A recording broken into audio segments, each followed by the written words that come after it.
days of long ago, created by the cosmic legends of the universe.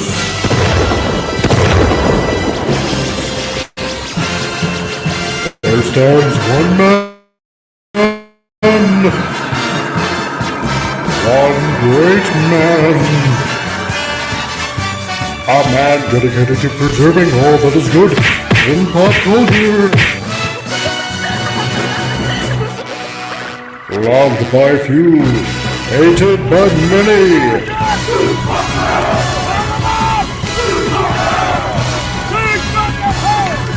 Alone in his fortress of awesomeness, he battles fearlessly against the wolf, the evil, the unjust.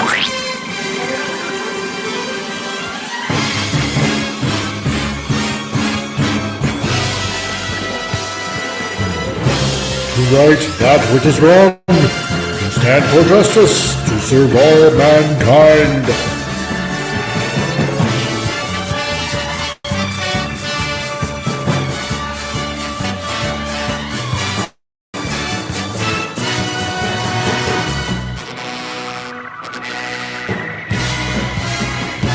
He is the one, the only, the comic relief crusader.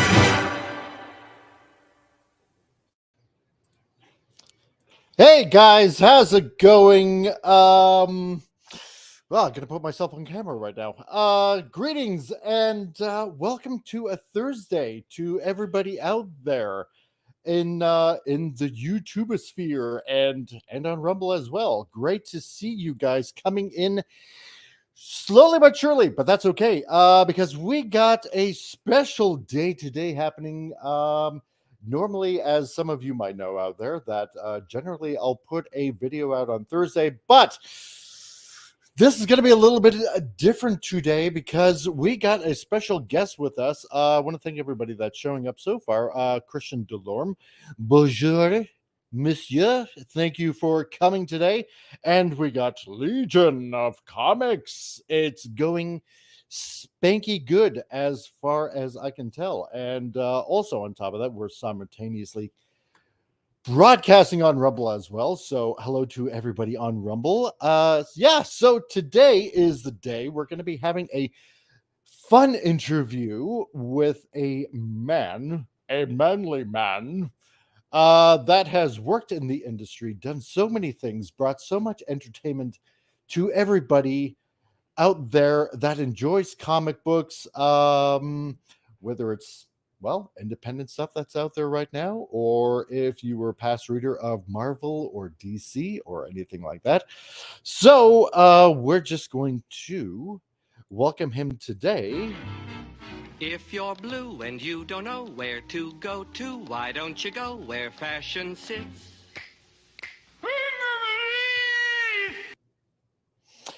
G'day, Al Nickerson. How's it going, sir? Mike, how are you? I'm well. Not too bad. Not too bad. You're looking quite chipper today. So am I?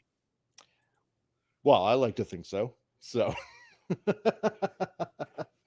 he said as he confidently sips his cup of coffee. Actually, it's water, so it's not coffee. Ah, well, okay then. Oh yes, and hello to Snortopubis Cuber, everybody's favorite polar bear. Hello to you, sir. So today we're going to be talking with Al Nickerson. So great to see you, man. Great. Thank you very much for coming on the show. I really appreciate it. Oh, well, thank you for inviting me. I'm happy to be here. Yeah, not a problem. So, so we're just going to be talking comics and talking about, God, all the stuff that you've gone through, in the industry today. Have some fun chatting about everything that you've done. And, so you know what? I'm going to start with one question. Why did you want to get into comics? What is the reason that made you say, hey, you know what? That's what I want to do. I want to draw comics. I think depending on how old I was at the time, I might have a different answer. But initially, my parents were very supportive of me reading comics and watching cartoons and drawing, and they're always giving me like pens and paper and stuff to draw on. And I was a huge fan of, you know, Batman and Spider-Man with it when I was a kid, and I loved the Marvel comics. And then, you know, being a huge Marvel fan, and then I think when I was like 12 years old, I realized that that's something I wanted to do, because I kept drawing. Because I guess a lot of younger people, Yeah. they'll draw when they're young, and at some point they stop drawing, and or they might stop reading comics. But I'm from the generation that, you know, when you're younger, like, or when you're a teenager and you're reading comics, that was not a cool thing to do. Yeah, but I loved it. true. I love the medium, and I loved reading comics, and I was a huge fan of Marvel. And yeah, when I was like 12 or so, I realized that I wanted to actually have a career working in comics. And then when I was in high school, I was reading, there was like a lot of great stuff coming out of Marvel in the early and mid 80s. You know, like anything that John Byrne did, I loved. Yeah. Frank Miller's Daredevil and The Dark Knight Returns. And I realized that anything that Terry Austin was inking, he was an inker, especially his Uncanny X-Men stuff over Byrne, Yes. was better than anyone else's stuff. And Klaus Janson on Frank Miller and Daredevil. And I was like, I want to be like that guy, you know? So I had a real interest in wanting to be an inker. And then I went to college and I learned my craft. And yeah, and I ended up working for these companies as an inker. Oh, sweet. Oh, yeah. So, But now as an adult, like, I love the medium. It's a powerful art form and literary form where you can tell important stories and convey powerful messages, like the gospel message. And yeah, it's I just love it. You know, nice. Comics now have gotten a lot more respect than they had when, you know, I was younger. So that's great too. Oh, that's true. I mean, especially with like multiple movies that have been out now. You know, the whole first 10 years, I suppose you could say, of the MCU. So, I mean, maybe not in the past 4 years, but, you know, especially with, you know, all the way up to Endgame and whatnot, it's certainly made its way into pop culture like crazy. Yeah, you know what? I think like in 2010, I had an at-home Bible study with some friends. Right. And one of the wives who never read comics, and we just started talking about the X-Men, and she mentioned adamantium. And I'm thinking, like, when I was a kid, no one knew who the X-Men were or what adamantium was unless you actually were reading comics. But you're right, it's now part of pop culture. And if it gets more people to respect superheroes, I think that's great. It's a genre I like. Yeah. Working. And if it gets more people to reading comics, I think that's great. But the Marvel and DC stuff, I can't read any of that stuff. I can't watch any of that stuff now. No, definitely not now. That's for sure. So what would be the first comic you remember reading that really impacted you to kind of solidify that decision of, you know, this is what I really want to do? Well, there's two things that comes to mind. Okay. The one thing that I remember when I was very young, I think I was like 4 years old, 5 years old, something like that. Right. Was there was Detective Comics, and the back of Detective Comics was a backup story featuring Manhunter by Archie Goodwin and drawn by Walt Simonson. And I think it was around the time, or maybe a little bit after. Well, definitely after Neil Adams' version of Batman. And Walter had this shot of Batman like standing on a roof, and his cape was like 40 feet long. Yeah. And I thought that was the coolest thing. I think, you know, when I was realizing I wanted to actually work in comics, my art style tends to be kind of cartoony. So I love stuff like E-Man or Marvel's Not Brand Deck. Well, this is years later. Yeah. And that's the kind of stuff that I really wanted to work on. But really being an inker, like Terry Austin's inking, Gene Day's inking, that stuff, that line work and the really slick line work by those guys really impressed me. Nice. So let's see. So going back, because you were very generous enough to give me your resume, and dang, there's a lot of stuff on here. I'll tell you that much. Well, I'll try not to feel too old. No, that's cool. So I think going back, would be probably your earliest with Alpha Productions and Warp Graphics Yes. as an inker. So how did you technically, I guess that being your first job, how did you go about actually getting your first job with these guys? Well, it's after I graduated college, a couple years after I graduated college, and I was a graphic designer at the time. Right. And as far as Alpha Productions goes, I think that was Lethargic Comics. I was a huge Mhm. fan of Greg Hyland's Lethargic Lad. Yeah. And you have to ask me about Sabrina the Teenage Witch after that, Yeah. after this, then my connection with Lethargic Lad. Mhm. And one of the guys I went to college with was penciling the backup stories in Lethargic Comics, and he wanted me to ink it, so that's how I started doing that. I didn't get any pay for working on Lethargic Comics, but I loved it. I love Greg's work. I love Lethargic Lad, and the same guy was working at Warp Graphics on the ElfQuest books, and he wanted me to be an inker on a title called Blood of 10 Chiefs. So I did some sample inking, and then I went up to Poughkeepsie, New York, and I met Richard Peeney. Right. And yeah, I became the inker of Blood of 10 Chiefs, and I was working for them for like a year, I think. Oh, I nice. think there was like 7 issues. I was not familiar with ElfQuest. I can't say I was a fan of ElfQuest, but I think that was my first real job.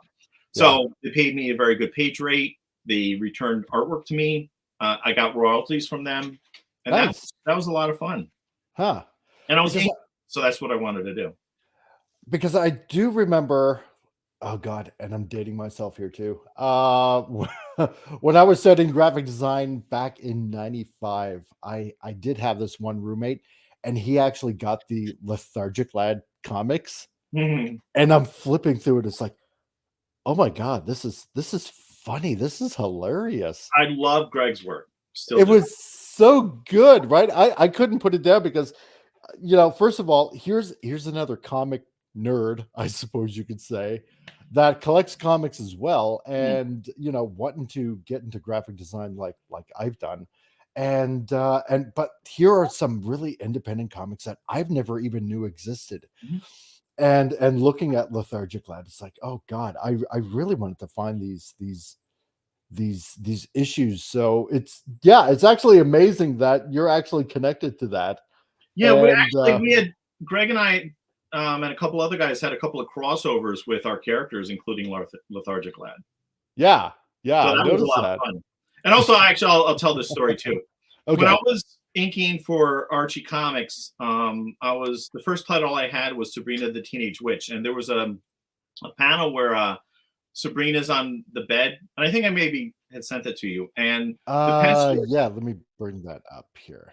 so the penciler Holly Golightly drew a teddy bear in pencil next to Sabrina, and I asked Right. Greg if I could draw a lethargic doll, and Greg said okay.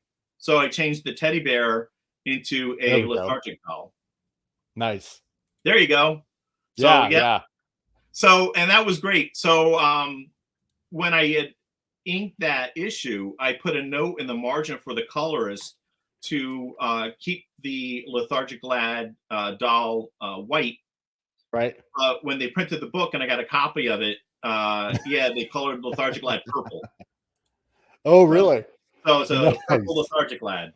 But yeah, it was initially a teddy bear, but yeah, I put a Lethargic Lad in there. So. Just got to sneak that in there.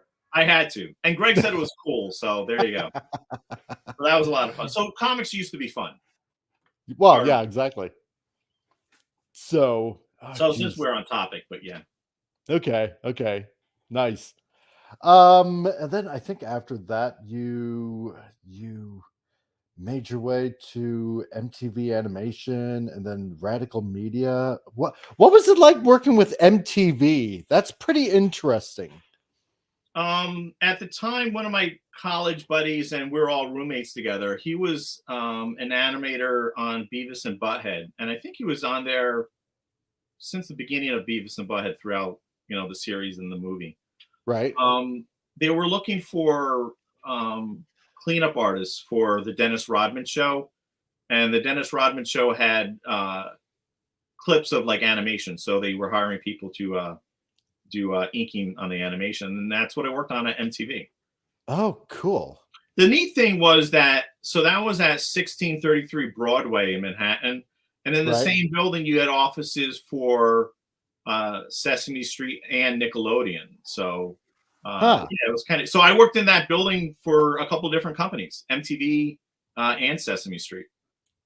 So how did you find your way into MTV? Like, how did that happen? Well, my roommate, so he he was working on Beavis and Butthead, and he told me they were looking for people to work on the Dennis Rodman Show to do animation.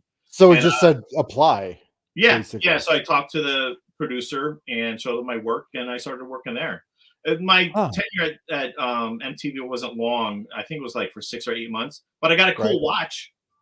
So as a Christmas present, so that was nice.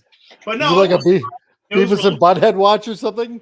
No, it's just like a regular Swatch watch, and it's got like an engraving on the back saying "Happy Holidays." Oh, okay. So yeah, it was a nice Christmas present. Wow.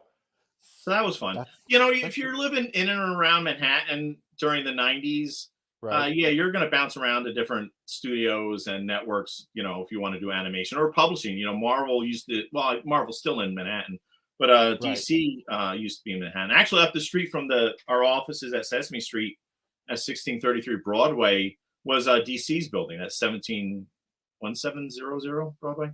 Yeah, so that's nice. Some of the Archie stuff. Yeah. So yeah, and then after Nickelodeon and Sesame Street and doing some design work on the Ace Ventura animated series, I started working in comics again. And that's when I did stuff for Marvel. Oh, okay. And then Archie and DC were after that. Right. Yeah, because what was it? Yeah, so you ended up getting to Marvel. Let me just bring that up here. Yes. I think I was doing some animation for them before I actually became an inker for Marvel. Right. Yeah. So there's so how did you end up with getting into Marvel? How did that happen? How did you submit to them? At the time, I was an animator for Marvel, and animating some like Spider-Man stuff. And then I heard that Marvel was going to be publishing a new line of kids comics. So yeah, I submitted some inking samples for Marvel, and I ended up being an inker on Spider-Man Mysteries. So that's the cover, I think, of the first issue of Spider-Man Mysteries. And I inked covers for them as well. But that was short-lived because Toy Biz bought Marvel, and then they started cleaning house. So really? That was 1998, maybe close. Yeah, 1998. So I inked like 3 issues of Spider-Man Mysteries, and it was a lot of fun. But Toy Biz bought Marvel, and that's when right when they were wanting to start to do movies and such. And I remember they had fired my editor's boss. And I came into the offices one day at Marvel to drop off some artwork, and people were going nuts because all the executives were from Toy Biz were there, and they were just firing people left and right. So I gave my editor, the artwork, and then kind of went on my merry way. And eventually they fired him, and they got rid of the whole children's line of books. There was a Spider-Man one, Spider-Man Mysteries. There was a Fantastic Four kids book, and there was an X-Men book. And I think that was like 1998. Oh, yeah, there's another Spider-Man page. Yeah. Oh, you got Venom in there, Mysterio, Shocker. Yeah, Kingpin. The Rhino. That was a lot of fun. Yeah, James Fry, I think, was the penciler, and I was the inker. Huh, okay. So how long did this series last? That didn't last long. That was 3 issues. So, and then really? Only 3? Yeah, and then Toy Biz got rid of the whole children's line of their comics. Oh. So when I started working on it, it was brand new, and then, What was the reasoning behind it? Oh, well, they don't tell you these things, so I don't know. When you have a company buying another company, they start rolling heads, and then people start losing their jobs, so. Oh, geez. That's a shame, man. Oh Yeah, man. I think that was my Uh, shortest stint anywhere. Just working on those 3 issues for Marvel. really? Oh, I'm It sure was there fun though. are. Oh, I bet. I mean, tons of. I should have put it. Just tons of guys, would just find it a dream to actually, be penciling Spider-Man or X-Men or, I don't know, Iron Man or whatever. So, Right, and huh, I was always a Marvel fan when I was a young reader. So working for Marvel was a lot of fun, right, and I was aware of comic book creators' rights at the time, but I wasn't that cranky about it as I am now. right, And I remember when I was working on Spider-Man Mysteries, they wanted one of the covers redrawn, and they right. thought the eyes on Spider-Man was too big. So my editor called me and he wanted me to re-ink the head of Spider-Man, not on this cover, but there's another one. Right. So I went into the office. I brought all my inking material, my ink and my brushes and my nibs, and they had the new head penciled on a separate sheet of Bristol board. And they said, since you brought your stuff, just go in the Marvel bullpen and re-ink the head, which I did. And Huh, the fan of me came out. It's the Marvel bullpen, right? So yeah. I went over to the Marvel bullpen, and that's where they had all these, assistants and interns and stuff, and they were just fixing artwork. And for maybe 2 or 3 minutes, it was really cool. But all the kids were talking about the latest Godzilla movie. There was very fanboyish. So I Yeah. inked, the head, gave it back to my editor, and kind of again went on my merry way. So for a little while there, yeah, it was kind of neat, But yeah, so I was able to do that, and I'm very grateful, and I see that as a blessing. And I was able to work on Spider-Man, and yeah, that was pretty cool. Nice. I Yeah. mean, who would have thought that, eventually the big Spider-Man eyes would actually be a thing when McFarlane was doing I mean, it. yeah, look at those eyes there. I mean, it's very sort of like, Steve Ditko, Todd McFarlane kind of look. Yeah, But exactly. even for a kid's book, they thought that other cover, his eyes were too big. I thought they looked fine, but No, they're fine. There's nothing wrong with them whatsoever because I think probably just by now we're just used to it, yeah. you And the know. spider, the spaghetti webbing and stuff, that's like Yeah. oh, McFarlane. Oh yeah, no, totally whatsoever. Because I mean, for years we've just been. I mean, before McFarlane and then and Larson and obviously Mm. yourself here, we're just kind of used to. We were always used to the smaller eyes and whatnot. Yep. And I think I'm trying to remember back, but I think in one of the books that McFarlane did way back in the day, late 80s or something like that, I Mm. think I forget who was writing it, but I think there was like a one of the word bubbles in there where Peter Parker is saying, something about, oh, I'm glad that I got these, bigger eyes now. I don't know how I ever saw out of the smaller ones that I had before. And That's funny. Yeah, I don't remember where that was, but that sounds great. yeah, so it just kind of But I stuck love after stuff that. like that. The more cartoony stuff. Have them big eyes, have them smaller eyes, and have Mhm. yeah. I thought that was fantastic. It makes no sense, but yeah, it's graphically it just looks great. Oh, it does. Actually, that's one thing I did want to ask you about. Like, how did you develop your style? How did you come about that? Because obviously it's I don't want to say very, cartoony, right? Mm. But it's not mm, It's not not Dave Stevens. It's not Norman Rockwell. It's not Neil Adams. well, It yeah, is it's not like how should I put it? Mainstream correct. like your average Right. artwork, I suppose you could say, right? Because it Yeah. is a bit more fun. It is a bit more, cartoony-ish. So, Well, I think I always kind of had a slick ink line. So even like working on something like ElfQuest, right. it worked out okay. I was just inking. But yeah, certainly when I'm penciling my own stuff, my art style is more cartoony. But that's what I like. Yeah. Growing up, I like the more cartoony stuff. Like I love Mm, Byrne. John Byrne, and Terry Austin and Frank Miller, Klaus Janson were huge impacts on me as a reader and as an artist. But I yeah. also really gravitated towards, like Joe Staton's E-Man, which I liked a Mm, lot, and some of the more yeah. cartoon funny stuff. So, Oh, totally. mm, Let's see. Progenitor. Yeah, the large eyes really work well for the animes and help keep showing emotions too. exactly. Yeah, Yeah, when you got that that's true. mask. Yeah, exactly. Yeah. Yeah. No, I totally 100% agree with you. Let's see. Nothing in Rumble yet. Okay. So I suppose a bit after Marvel, you went on to Saban Entertainment, Saban. Saban. Yeah. So they own the Mighty Morphin Power Rangers. Yes. So, yeah. So what happened with there? Because you were a co-writer, I believe it was. Oh, again, one of my college roommates and I were pitching around different ideas for animation shows in the 90s. Right. And that was a time when all these networks wanted to do cartoons. Yeah. MTV was doing cartoons, Cartoon Network had a lot of new stuff coming out. You had The Simpsons, although that was the late 80s, but everybody wanted to do animation. Right. So my college roommate and I, since we both worked in comics and animation, pitched around a whole bunch of different ideas.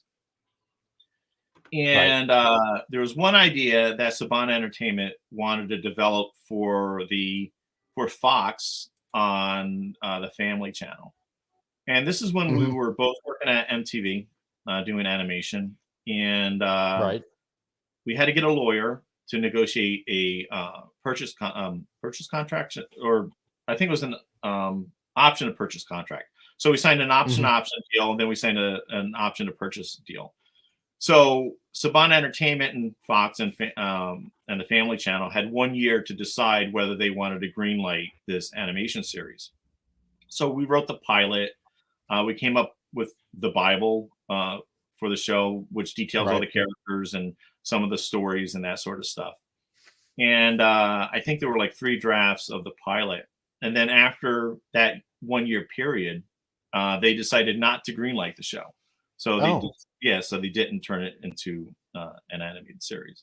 But it was kind of fun at the time. It was pretty cool. so it was called the Basement. Yeah, yeah. It's called The Basement.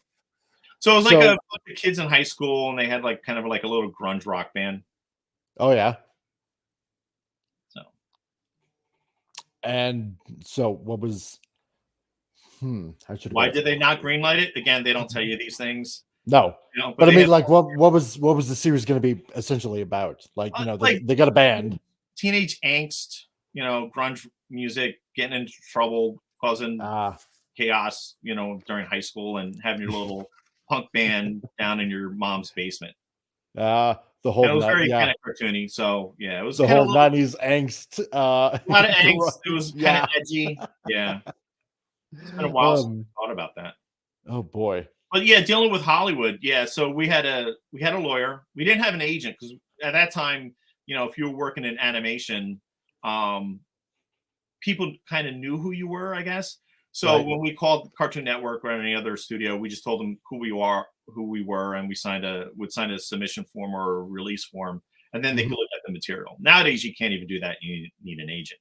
So once Saban Entertainment wanted to, were interested in The Basement, um, we had to get a lawyer because the contract was kind of lengthy and we weren't lawyers or anything. So the Right. lawyer worked everything out. And, Mhm. kind of wakes you up to realizing, the business side of art and the business side of Hollywood and that sort of thing. One thing Mhm. we insisted on, which was kind of silly looking back at it. So Saban was in California, and we wanted a clause in there saying that we would have office space in California if we had to go to California and work on the show. Right. So they decided to put the clause in there, but they wrote, they would make the office space available if they had room. So, Oh. yeah, it was kind of silly, and they put it in there. Oh. That was kind of neat. If they had room. If they had room, Man. that's what they do stuff like this all the time. Okay. Yeah. Let's see. Event says, yeah, sounds a bit like that '70s show. Yeah. Yeah, that's true. But then again, that '70s show was like late '90s. So I guess you were ahead of your time. I think this is around the same time though, late 90s, when we were pitching the idea to Saban. 97, Oh, yeah, I 98, suppose. 99. Yeah. 98 to 99. Yeah, Yeah. yeah. Yeah. Okay. Well, you ever thought about maybe revisiting some of this stuff? No, No? mm-mm. No interest. I have no interest in any of that. I have no interest in doing animation ever again. Like it was Oh, fun for the time, and I enjoyed right. it. But I have no interest in dealing with Hollywood. I have no interest in doing animation again. Although, in regards to the Sword of Eden graphic novel, I did have two Christian networks interested in the property. Oh, Um, really? yeah, one was Daystar, Right. great, great people. The other Mhm. one was I can't remember the name. It was like RSN Christian Network or something like that. And they were Oh, both really, really great. But once they crunched the numbers to see how expensive it would be to create an animated series, yeah, it right. was too expensive for them. Oh, But okay. Daystar, yeah, I mean that was kind of exciting for a few weeks. Yeah. Interesting.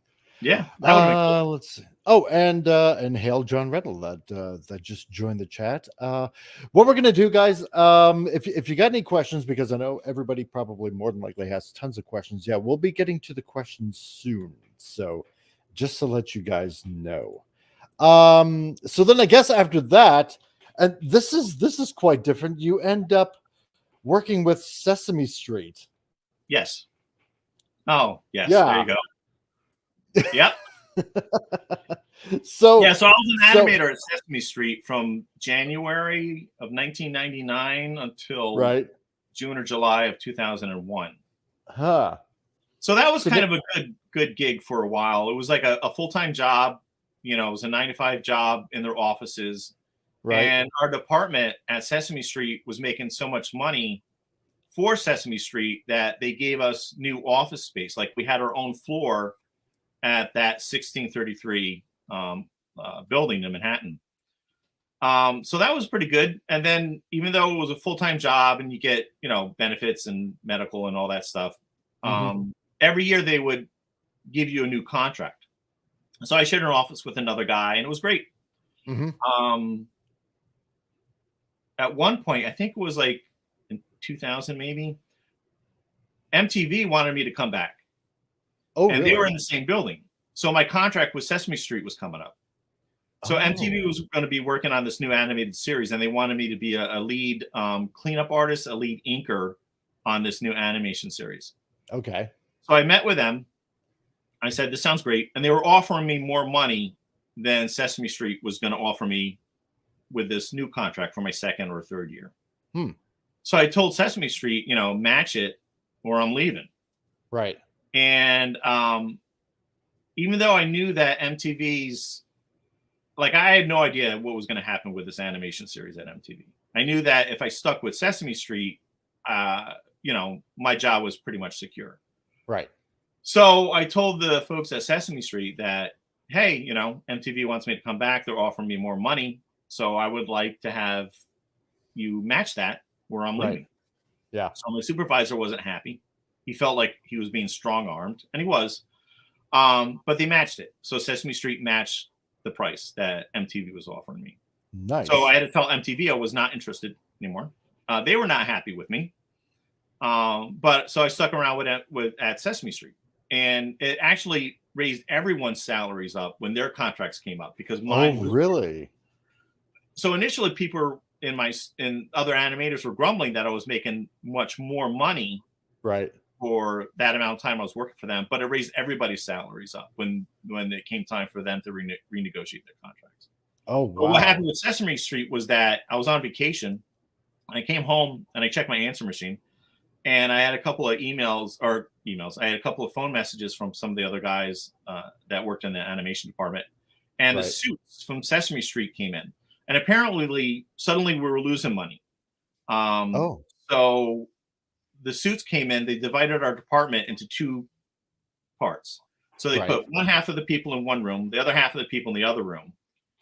And one group of people were told, this is your last day. The Oh, other people were no. told, your last day is in 3 months. So I was on vacation, so I had no idea. And I would have been Right. in the room where everybody, this is your last day. Oh, So jeez. they had this meeting. One of the guys working out of the department still had the credit card, the Sesame Street credit card. Right. So after the meeting, they all went to a bar and just like charged it all on Sesame Street's tab. So I come home, I come back to Jersey City Oh after vacation, no. like right Yeah. the day this happens. So the next day I went to my office, had a couple of boxes, my army Yeah. bag, just took all my action figures off the shelves, grabbed all my stuff, and just left. But the thing Yeah. was, I was still under contract, so they gave me a severance package. So if I agreed to the severance package, they would give me a nice sum of money, and I would leave. And that's what I Yeah. did. And then I was able to get unemployment. But then soon after that, I started working with DC Comics. Okay. So that all actually worked out fine. Huh. Yep. Boy, oh boy. Now we know who's the proverbial Oscar the Grouch over there. So Well, yeah, they'll do this to you. So that's yeah, it's work made for hire. So these things.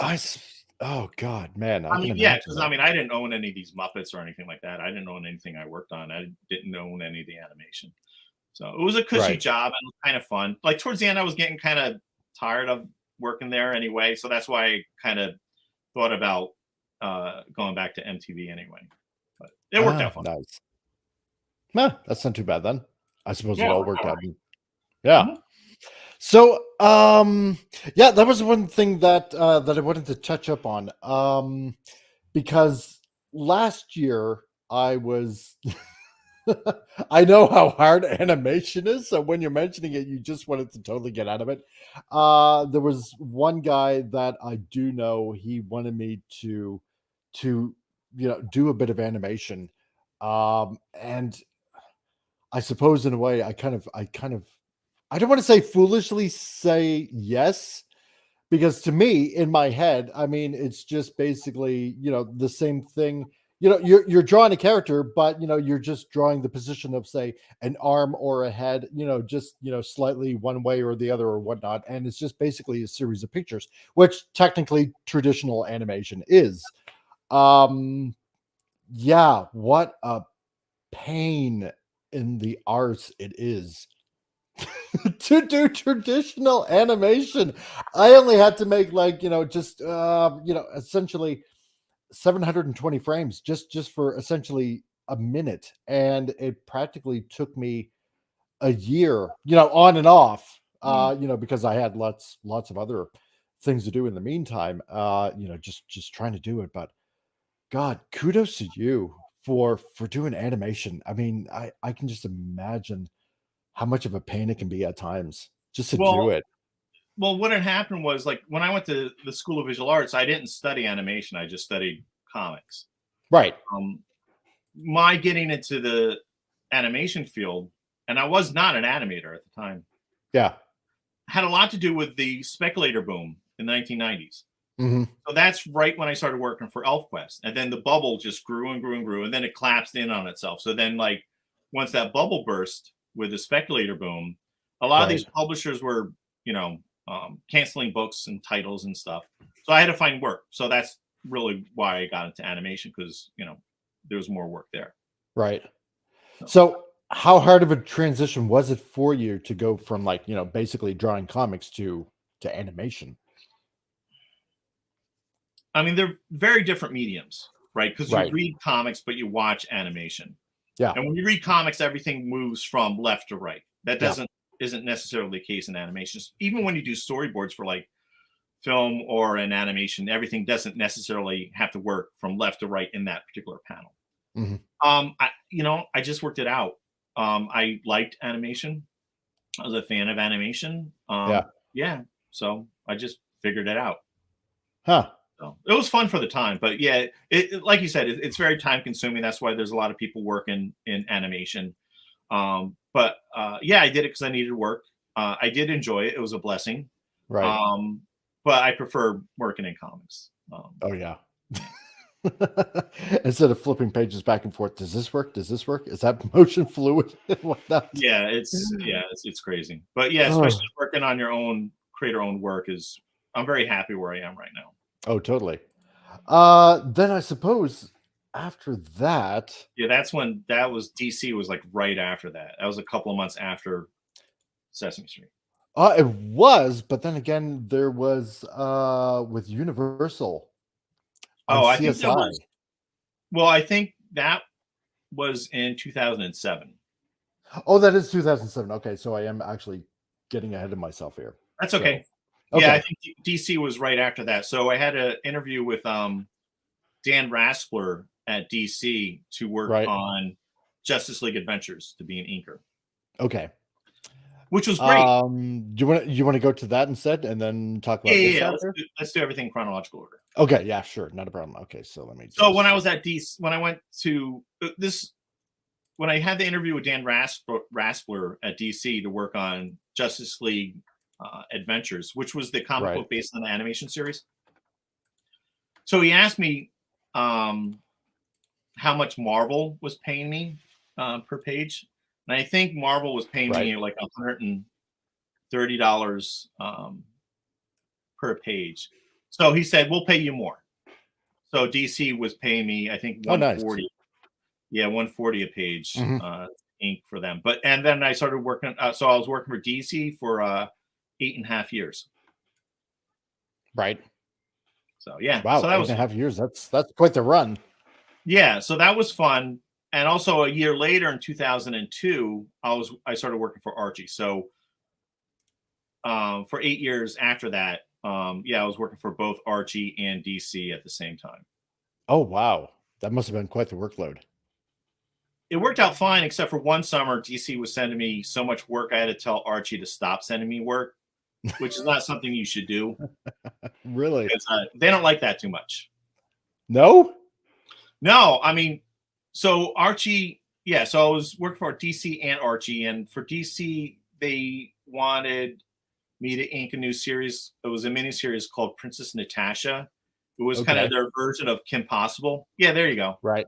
There we go. But it was going to take a lot of my time. So I thought the polite thing to do was to tell Archie Comics to hold off sending me work for a few months.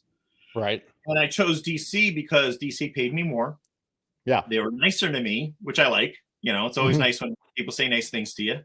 That's true. And, they returned my artwork, and DC also paid me royalties. So, so I told Archie, hold off for a few months because I'm really busy with DC. And DC was great. And then once we finished with the miniseries for Princess Natasha, I called Archie to have them send me more work, but I still work for both publishers.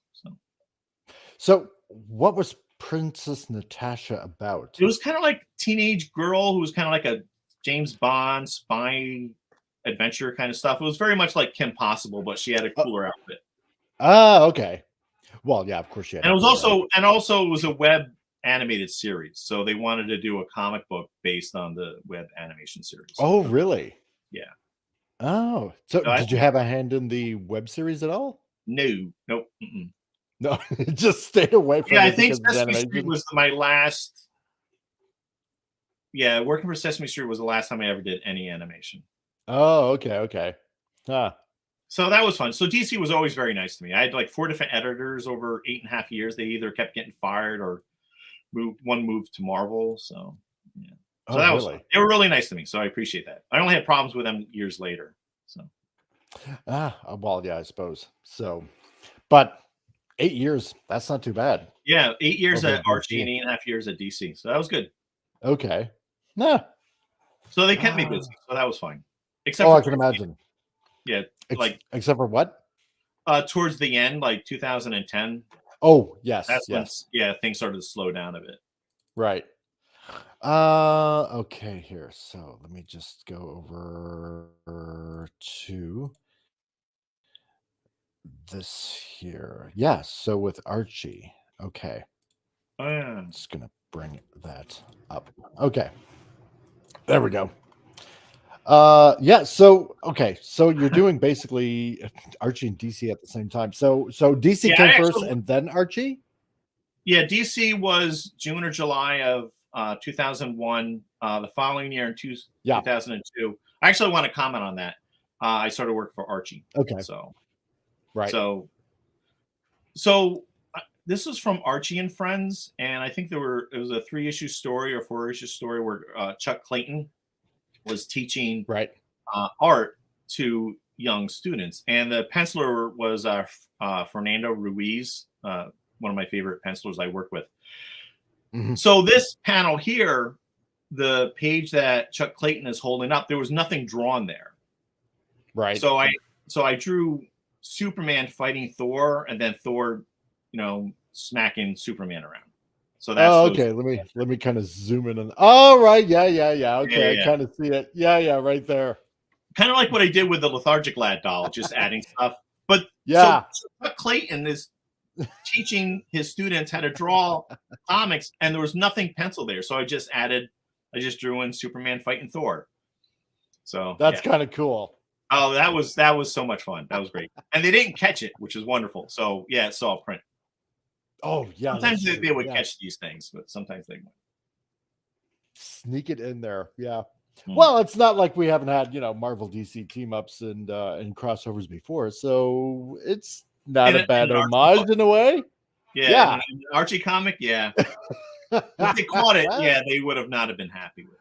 Oh no, of course not. Yeah, there would have been litigations and lawsuits and stuff. Oh yeah, well Archie would have just Usually Archie wouldn't catch these kinds of things. Oh jeez. Oh, that's funny. That's hilarious. Yes, that was fun. Oh man. Yeah, and that's that was a cover I had inked for Archie and Friends. Nice. Mm. So 8 years at DC. So how long were you with Archie for? Then I guess at the same time. Yeah, so 8.5 years for DC, 8 years for Archie. Nice. Pretty much the same time period. Oh boy. So, I mean, that must have been like endless amounts of hours just trying to like juggle essentially two publishers at the same time. So, I mean, how do you handle that much work? Well, it worked out fine for the most part, except for the part I told you when I was working on Princess Natasha. But really, it worked out fine. I mean, DC would have tight deadlines, and I've never missed a deadline. Some of the Archie stuff, there wasn't really a deadline. Really? Yeah. Mm-hmm. Especially some of the stuff that appeared in some of the digest books. Okay. But DC always had a very stringent deadline. But I've always made my deadlines, so it worked out fine. Huh. Oh yeah, that was from the Sunday comic strip. Yeah. Oh really? Okay. Yeah, because that's kind. Oh no, sorry. Go ahead. Oh, there was so Archie Comics had a comic strip. So they had a daily comic strip, and then they also had the Sundays. And the inker, I think, Bob Smith, was that his name? He was moving, so he couldn't work on any of the strips for a week. So they had asked me to ink a week's worth of strips. Wow. So so that's a Sunday. There's a billboard in the last panel with some stuff on the billboard. Right. So I drew Noah's Ark, or the dimensions for Noah's Ark, on there, and Einstein's theory of relativity. This one right here. Relativity. Oh, there we go. Yeah. Right, and E equals MC square is on there. So fun stuff, because that was blank, so I just added that stuff on there. Yeah, you got the little Noah's Ark there with the dimensions. Yeah. Is that the Iron Giant's head? That was Fernando Ruiz. He penciled this, so that was he had penciled the Iron Giant's head there. Oh, okay. Smaller version. I thought that looked familiar. Oh yeah. So, are you a big Iron Giant fan then, I guess? I did. I saw the movie when it came out, and then right afterwards we went to the Warner Brothers store on Times Square, and I got a Iron Giant, a large animation figure. So I still have that too. Oh, did you? Oh, it was great. Nice. It had like a motion sensor on it. So whenever somebody walked by, he would start talking. He would go, "Roar." Really? Yeah. So I had that in my office at Sesame Street. And then it got annoying because whenever I had the door open and people passed the office, the Iron Giant would be going, "Roar, Hogarth." Oh, that's awesome. So I was like, yeah, I got to shut that off. I got to take these batteries. But yeah, I love that movie. I love the Iron Giant. I got it on DVD. They gave some respect to Will Eisner and his Spirit comics in the movie. So yes, I noticed that. That was really, really cool. That was fantastic. And then yeah, so the cartoon life of Jack Clayton. Yeah, so that was part one. Oh, so this Yeah, is that the was part part of where Archie. he's Yeah, so that was like 3 issues, yeah. I think. I just find it kind of odd that, like what you were saying, that Archie really didn't have, like, these deadlines that say Marvel or DC would.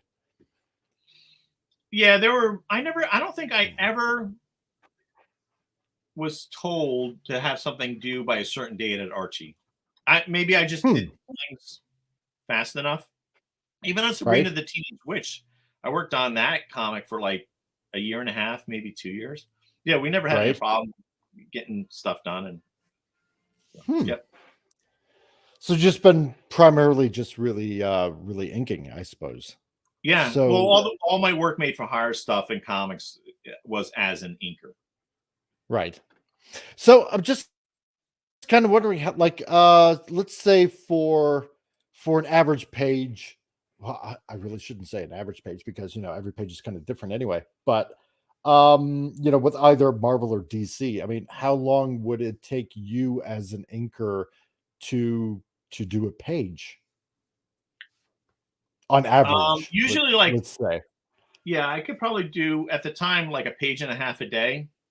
right? And if you could do like a page and a half a day, and if you're doing a monthly book, yeah, you can be pretty much on schedule. Wow, that's actually pretty impressive. I So think the most I ever did was 5 pages in a day. And really, I think that was for Hi Puffy Amiyumi, which was a DC Comics comic based on the animation series. But that stuff was really yeah. cool. Yeah, so I worked on that. Like at DC, yeah, I worked on Justice League Adventures, Justice League Unlimited, Crypto Hmm. the Super Dog, Hi Puffy Amiyumi, Cartoon Network Block Party. I think Oh that's yeah, it. let me see if I can find that, because I think I might still have those pictures. Um, yeah, wow, 5 pages in a day. That's nuts. Yeah, but that was So Hi Puffy Amiyumi, so that was really simple stuff. right, I right, think that was the most I did in a day. huh? That's that's actually pretty impressive. So I mean, how did you? How should I put it? How did you decide? I suppose, instead of being a penciler, that you wanted to do mostly inking. I loved inking. I love using a brush and a nib. I love the line weight. And you look at this Sabrina thing, I love just inking that with a brush. That's mostly brush. So Right. yeah, it was great. The problem happened, years later when I started working on my creator-owned work, and I had to start, and I had to do all the artwork myself. So it took me a little while to get used to penciling and inking again when I Right. started working on the Sword of Eden. So So this is kind of a question that I've always been wondering about, because right now I'm trying to uh train my pencils up, as it were. And this one guy that is, kind of teaching me, eventually he said, part of, the training and all that kind of stuff is getting into inks. So what's the question I'm really trying to ask? I don't Is because I mean, because in your mind you think like inks are permanent, right? As opposed to pencil, where you can actually erase, say, a mistake, say, a leg or an arm doesn't look quite the right way. know. But once it comes to inks, I mean, that's it. It's on paper. So I imagine it takes, like, quite the steady hand, and just figuring out line weights and stuff like that. I mean, Well, how do you train for that, I suppose, is kind of the question. here's So well, and we're talking old school, yeah, pen yeah, ink on paper. right, Um, I always, again, it goes back to Terry Austin, right, and Gene Day, and loving their inking, when I was reading their comics when I was a kid, and then going to the School of Visual Arts. I had several great teachers there. right. Um, I learned a lot of things from Will Eisner, Mhm, including how to use a brush.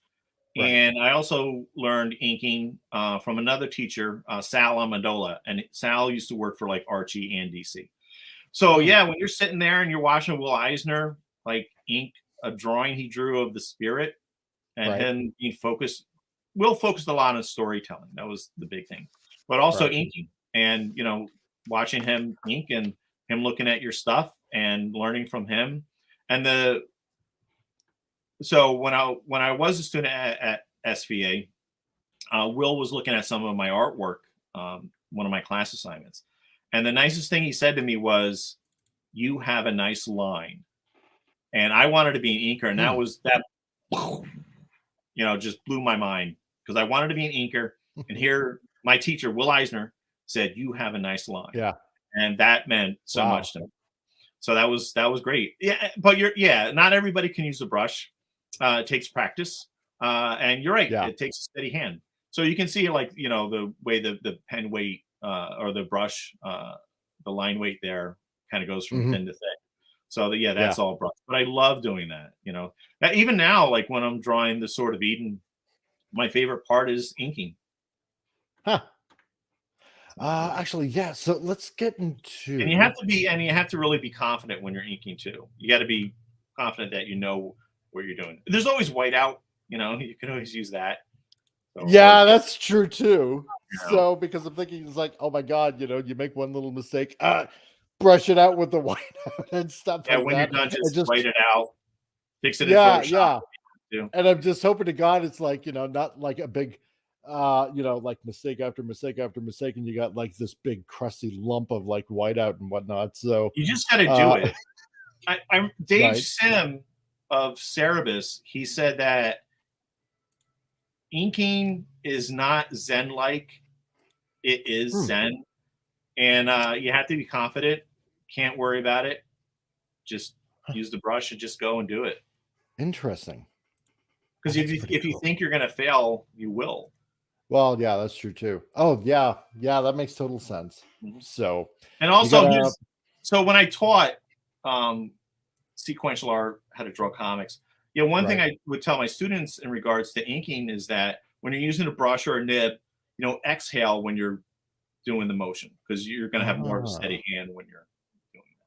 So little things. Okay. Like so people that like teachers, and your tool, get the best tools you can. True. Yeah. I'm gonna have to buy more stuff now. Oh god. A Winsor Newton series. If you're gonna ink with a brush, get Right. a Winsor Newton Series 7 sable brush. Okay. That thing will last you forever if you keep it nice and clean. Right. If you maintain it, and it's the same brush that Will always suggested using. So yeah, it's my favorite brush. And lots of India ink. Yeah, I like Pelican. I have Pelican ink, but it's kind of hard to find nowadays. So. Oh, really? Yeah, a lot of people are getting tattoos, and they use Pelican ink for getting tattoos, which you're not supposed to do. So, it's more difficult to find. Okay. I have a. Let's get into some of the independent stuff here. So, going back to the Art Chronicles. Yeah, that came out in January of 2000. Right. So in the late 90s, so me and my college roommates and my buddies, we were doing animation, we were doing web comics, and we decided to self-publish a print comic. Right. So this is when we were also, a couple of us were also working at Sesame Street at the same time. So we did a little printed black and white book called the Art Chronicles. Mm-hmm. So that does feature Nemeshman, who is a character that is in the Sword of Eden graphic novel series. Right. Although he did first appear in print in the Will Eisner's Gallery, which was a publication that the students would do under Will Eisner. Oh, really? College, yeah. So every year you would publish the Will Eisner's Gallery. So that had all the students' artwork in it. Will would draw part of the cover, which would include the spirit. Right. So one of those issues had the first appearance of Nemeshman, and then we did the Art Chronicles. We did a web comic, and this was one of the web comics too, with Nemeshman and the other guy's character. Oh, nice.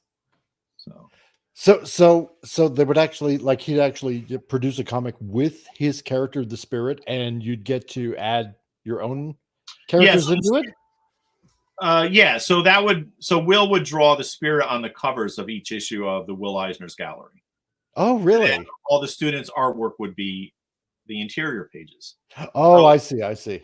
Right. So he would draw, and one of the students would be the editor, Right. and they would design the cover, and Will would draw the spirit and some of the other characters on the cover, and Huh. he would show you how to ink. So he would ink in the spirit, Right. and then there would be, depending on what the cover looked like, some of your artwork on the cover as well. Oh. Oh, So that's pretty cool. yeah. So Uh, Will was great with that, and it helped you young students, young artists to get their work in print. And nice. yeah, approved by Will Eisner. So yeah, so all the classes that Will taught there, his sequential art classes, they produced the Will Eisner's gallery each year. So that Huh. was another web comic too that we did. Let's see. Okay, yeah. Oh yeah. Nihilist man. It is All right. amazing. So this is more creator-owned stuff. This Okay. is something I published in the early 2007. So it was an anthology of all the different crossovers that Nemish Man was in. Right. So it was a little black and white book. So we did I did a team up with Nemish Man and Joe Staten's E-Man, who's on the cover Right. there. And Lethargic Lad, that was another story crossover we did, in Buzzboy. So for Fernando Ruiz penciled this cover. I inked it, and Greg Hyland of Lethargic Lad did the Right. color. So I collected all the Nemish Man stories where he teamed up with other characters, and published it in this one shot. That's pretty cool. Yeah, I think I only have a couple of copies left. So I think I'll bring one of the copies with me to the Garden State Comic Fest this Saturday. Nice. So that was fun. And, because I was a huge fan of Joe Staten's work. Oh, there's Lethargic Lad again. Yeah. So the two characters are fighting over a Lethargic Lad Pez dispenser, which is an homage, to a Jack Kirby Thor versus Hercules cover, and Walt Simonson later did an homage to that with Thor and Beta Ray Bill. Oh yeah. Okay, now I remember that. Yeah. Apologies to Walter Simonson. Yeah, you know what? And I should have wrote apologies to Jack Kirby as well. Oh man, that's funny. Yeah. I think Walter actually saw that too. Yeah. Oh, did he? Yeah. So I gave a copy to John Gallagher, and he was at a convention one year. John Gallagher is the creator of Buzzboy, and he either showed or gave a copy to Walter, and Walter liked it. So. Kind of story like this, it reminds me of what was it? One Marvel story. I think it was like Power Man, and he's fighting Doctor Doom, and it was something like about maybe fighting over like $20 that Doom didn't pay him for doing something for him. I'm trying to remember what issue that was, and like Doom's like all shocked, like this is like over $20. So that's actually kind of funny. Yeah, fighting over a Pez dispenser. Yeah, well, on the Thor cover by Walt Simonson, they're fighting over Mjolnir. Right. So, yeah, that's true. That's such a fantastic story too, man. Oh, Walter's Thor was fantastic. Right. So these pages are from the Art Chronicles 2000 edition. Okay. Bat Spawn Comics, 20 cents each. Yeah. It was 1999, 2000. So making fun of Batman and Spawn a little bit there. Jeez. Oh. Yeah, more Art Chronicles. Yeah. This is a pretty cool page. I like this because you got thanks. So that's all me. So that's pencils and inks. Yeah, because you have this this kind of negative splatter effect going on here, and I'm trying to figure out like how you kind of went about doing that, because it's almost like a negative. Well, I used a toothbrush, right, with Pro White or whiteout, and I just splattered it on the artwork. Oh, okay. And with the ink in the background, I just took a toothbrush, put ink on it, and just flipped it and splattered the black ink on the background up there. And then all the lettering's done in Photoshop. Oh, really? Yeah. Oh, okay. Yeah. So lettering, so your lettering should be your friend, and Photoshop makes things easy. Mm-hmm. Yeah, so that's if true. you have to change something or have a spelling error, it's always easy to change that in oh god. So that's what I do now. I do all my lettering and coloring and all my gray tones in Photoshop. Nice. Okay. So there was all that. Okay. So I suppose we'll get into the whole sort of Eden stuff. Your whole independent comic as it is. Let me bring it up here. There we go. Yeah. So tell everybody about what this comic is all about. And to everybody out there, the links are in the description. So this is currently your title that's out now. Yeah, so theswordofeden.com, people can purchase the original graphic novel on eBay or Amazon or my online store. And it's also in bookstores, some comic book stores. It's also, I actually want to talk about this in a second. So it's self-published, so I write it and I draw it. I am selling directly to readers. I'm also selling directly to bookstores, some comic book stores. Diamond did distribute the book as well. So that way, and also christianbook.com. So that way the book is sold in like the UK. It's sold in Rome. It's being sold in Austria. I've had people from the Philippines and Romania purchase copies.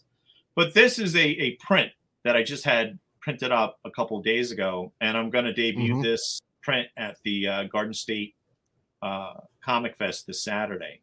So I got the prints from the printer a couple of days ago. Oh, sweet. Oh, there you go. Somebody picked it up. So Blue Samurai Zero picked it up. Haven't read it yet. Nice. You're supposed to read it, dude. So thank you. I appreciate that. So yeah, so the prints. So I've had several prints to promote the Sword of Eden graphic novel series. 2 of the prints are sold out. I got 2 more prints and then this new one. So there are 100 copies for each print. I printed 100 copies of each, and I would number them and I would sign them.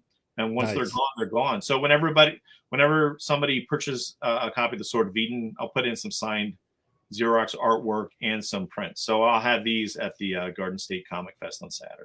Oh, that's mighty cool. Yep. So that is, yeah. So that's actually the cover art for Volume 3. Okay. I got to get Volume 2 done, but it's also a pinup in the first Sword of Eden graphic novel, but in black and white. All right. Because there's a part in the graphic novel where I wanted to show that time had gone by a little bit and how the young female lead character has grown as a superhero. So I wanted to have them fight a new villain. So I kind of like the Nosferatu film, the original black and white film from 1921. So I put Count Orlok in there. So they fight Count Orlok. And it's like 11 pages. I didn't really initially plan on it being that long. But yeah, so they fight Count Orlok. But the the first volume of the Sword of Eden is 220 pages. Oh, wow. Yeah, it's a lot. Let's see.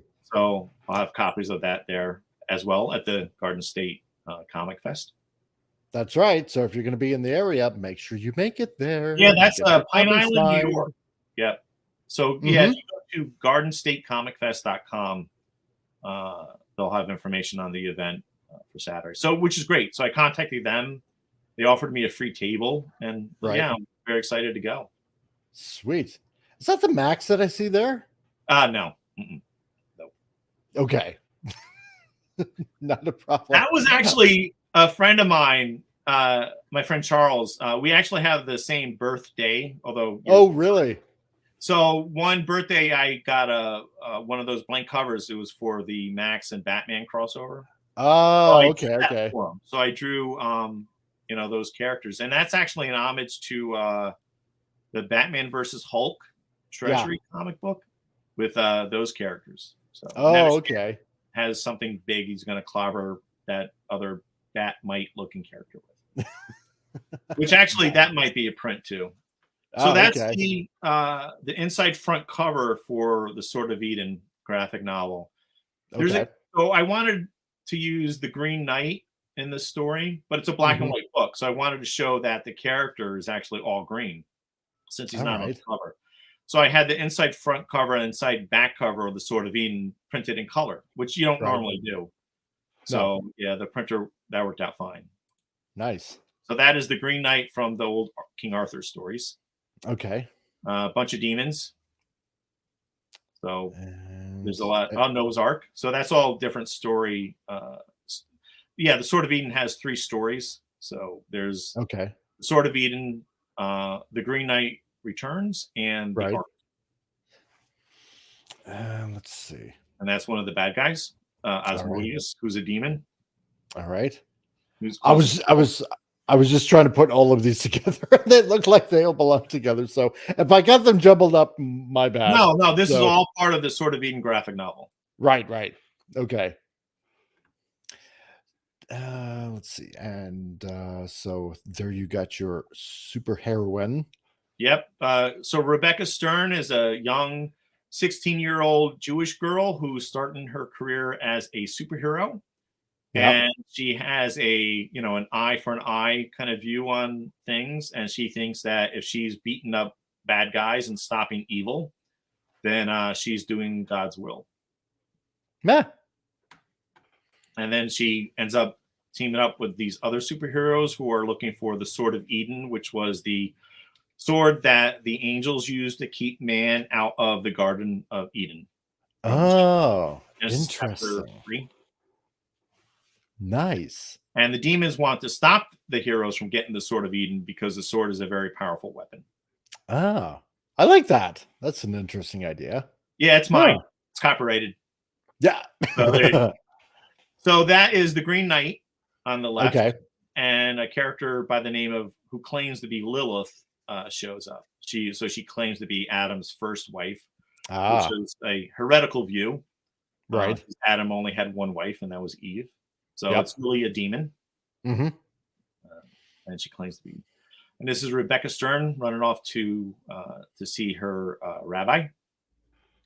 Nice. I like that.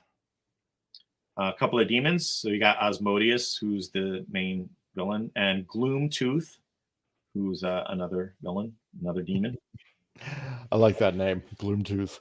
I was thinking like C.S. Lewis, because he has like wormwood and screw tape. Yeah, that's a good idea. Right. So now I see where you're coming from. Those lines, yeah. So Gloomtooth made sense. Asmodeus, because like Wizard of Oz, and then Modius, I guess, because it sounds kind of demon-like. So Yep, totally blue. Yep, books are meant to be read, not slapped. That's right. Yeah, so all the gray chunks are done in Photoshop. So so the bad guys get a hold of Rebecca Stern, and then Asmodeus complains that people who repent can be forgiven by God, but demons don't get that opportunity. No, that is true. So you shouldn't have screwed up, you guys. That's towards the end of the first story in the Sword of Eden, introducing some other characters and showing the heroes fighting some other villains. So there's ninjas. Yeah, so the ninja are from the Scarred Fist Ninja Clan, and that Nazi character is Dr. Cadaver, who has his brain in a jar on his head. I love that name, Dr. Cadaver. Dr. Cadaver, yeah. So he doesn't last. He's not there for very long in this. Again, I was trying to show that time has passed in the story after the first adventure. Yeah, and to show that the characters have grown and they're out fighting other villains. Well, like Steven Spielberg said, the best villain are Nazis. So there you go. Let's see. Okay, and then we got another panel here. And what else? And then we got so Nihilist it's about to clobber the Green Knight and Lilith, who's a demon. Nice. That's pretty awesome. I like that. Thank you. Here, a bunch of heroes back in the late 80s are searching for Noah's Ark. Oh, sweet. Who's the lizard guy? That is the Komodo dragon. So the guy with the cigar and the goggles, that is Professor Jack, and he is based on Jack Kirby, who is the world's nice. He's the most famous scientist and explorer. So he's Professor Jack. He's kind of like the father figure in the story. Right.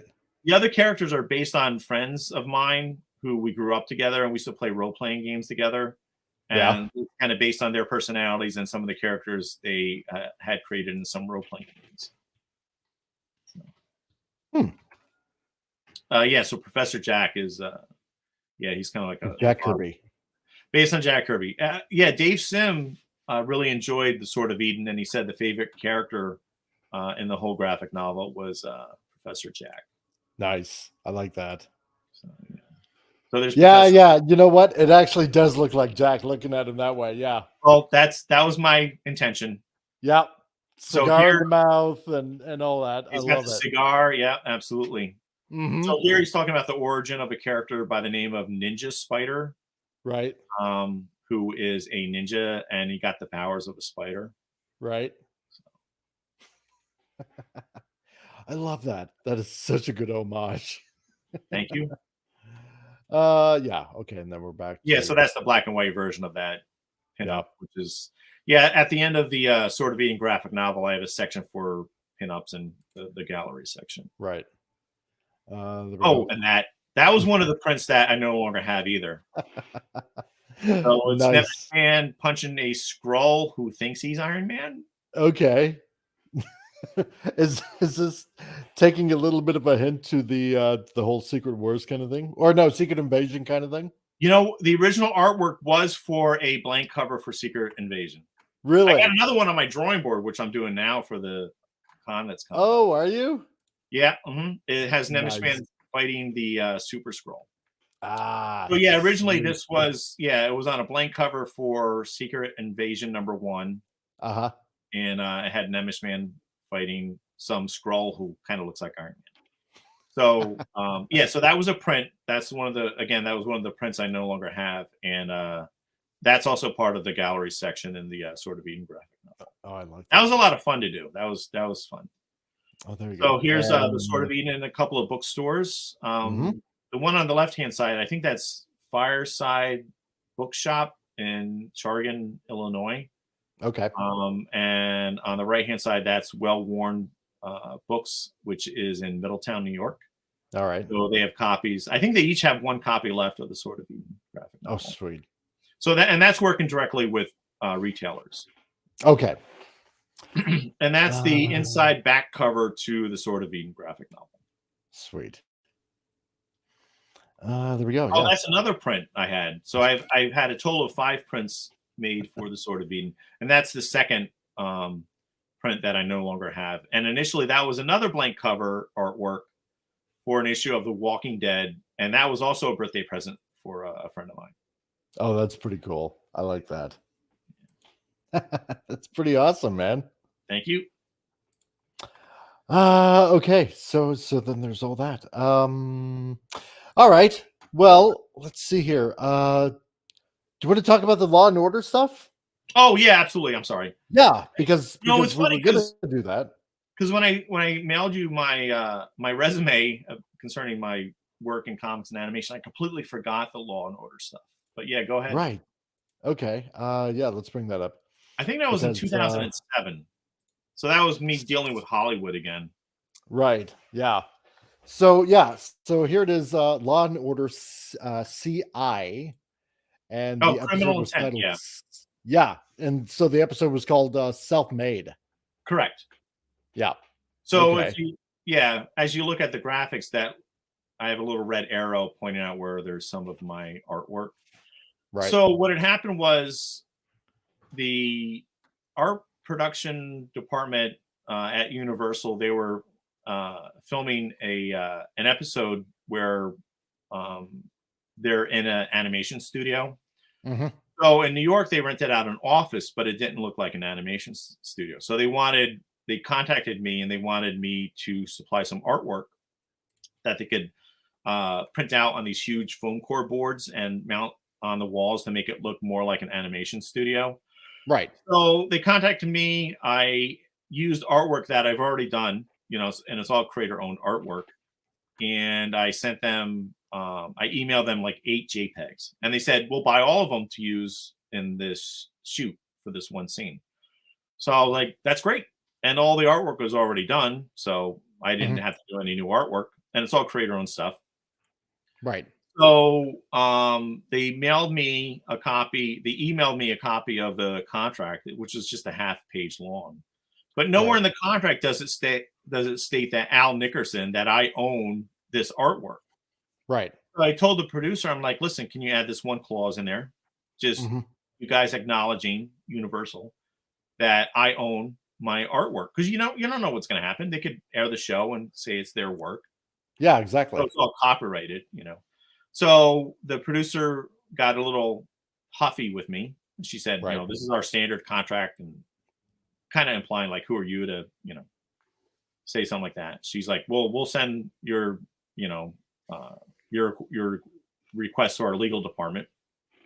Like 20 minutes later, they gave me a revised contract with that clause in there. It says Al Nickerson owns all of this work, which is great. So that made me happy. I felt comfortable. So once they did that, I signed the contract, sent them higher resolutions of the artwork, and they printed all the artwork out on these huge foam core boards. A couple of them were like 6 feet tall. Wow. And they were telling me, that's a very early drawing of Rebecca Stern from the Sword of Eden. That's like very early. Yeah. So when they were telling me how great these prints were looking, I was like, hey, can I have them? When you're done with everything, can I have them? And can you pay for shipping and send them to me? And they said, sure. But of course, the contract was already signed and I didn't get that in writing. So they were like, just call us, once the episode airs. So I did. So after the episode aired the next day, I called them and I said, hey, could I get that artwork that you had mounted on the walls on the set, of my work? And they're like, oh, we don't have any of that anymore. Oh God. It's not in storage anymore. It's like, we had it all in storage, but it's all gone now. Yeah. So we can't mail it to you. Have a nice day.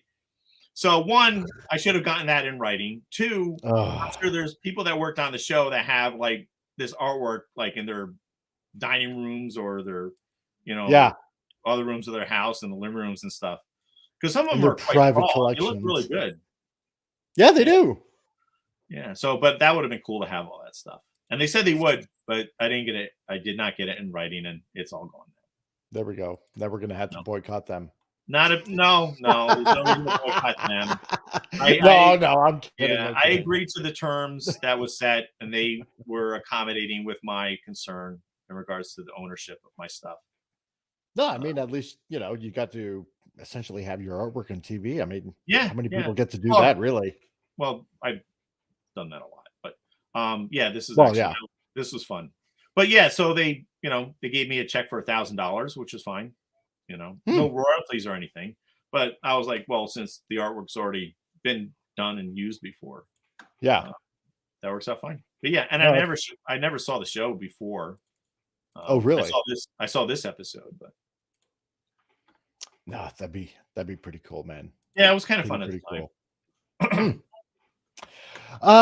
Okay, so what was the other thing we were going to talk about? There was something else here, and I'm trying to rack my brain because I know it was in the chat.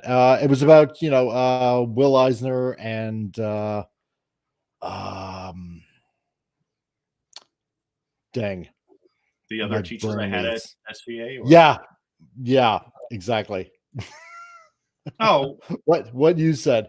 At SVA. Yeah, the School of Visual Arts. Yeah, so we all had these wonderful teachers there back. I was at SVA from the fall of 1985, and I graduated in the spring of '89.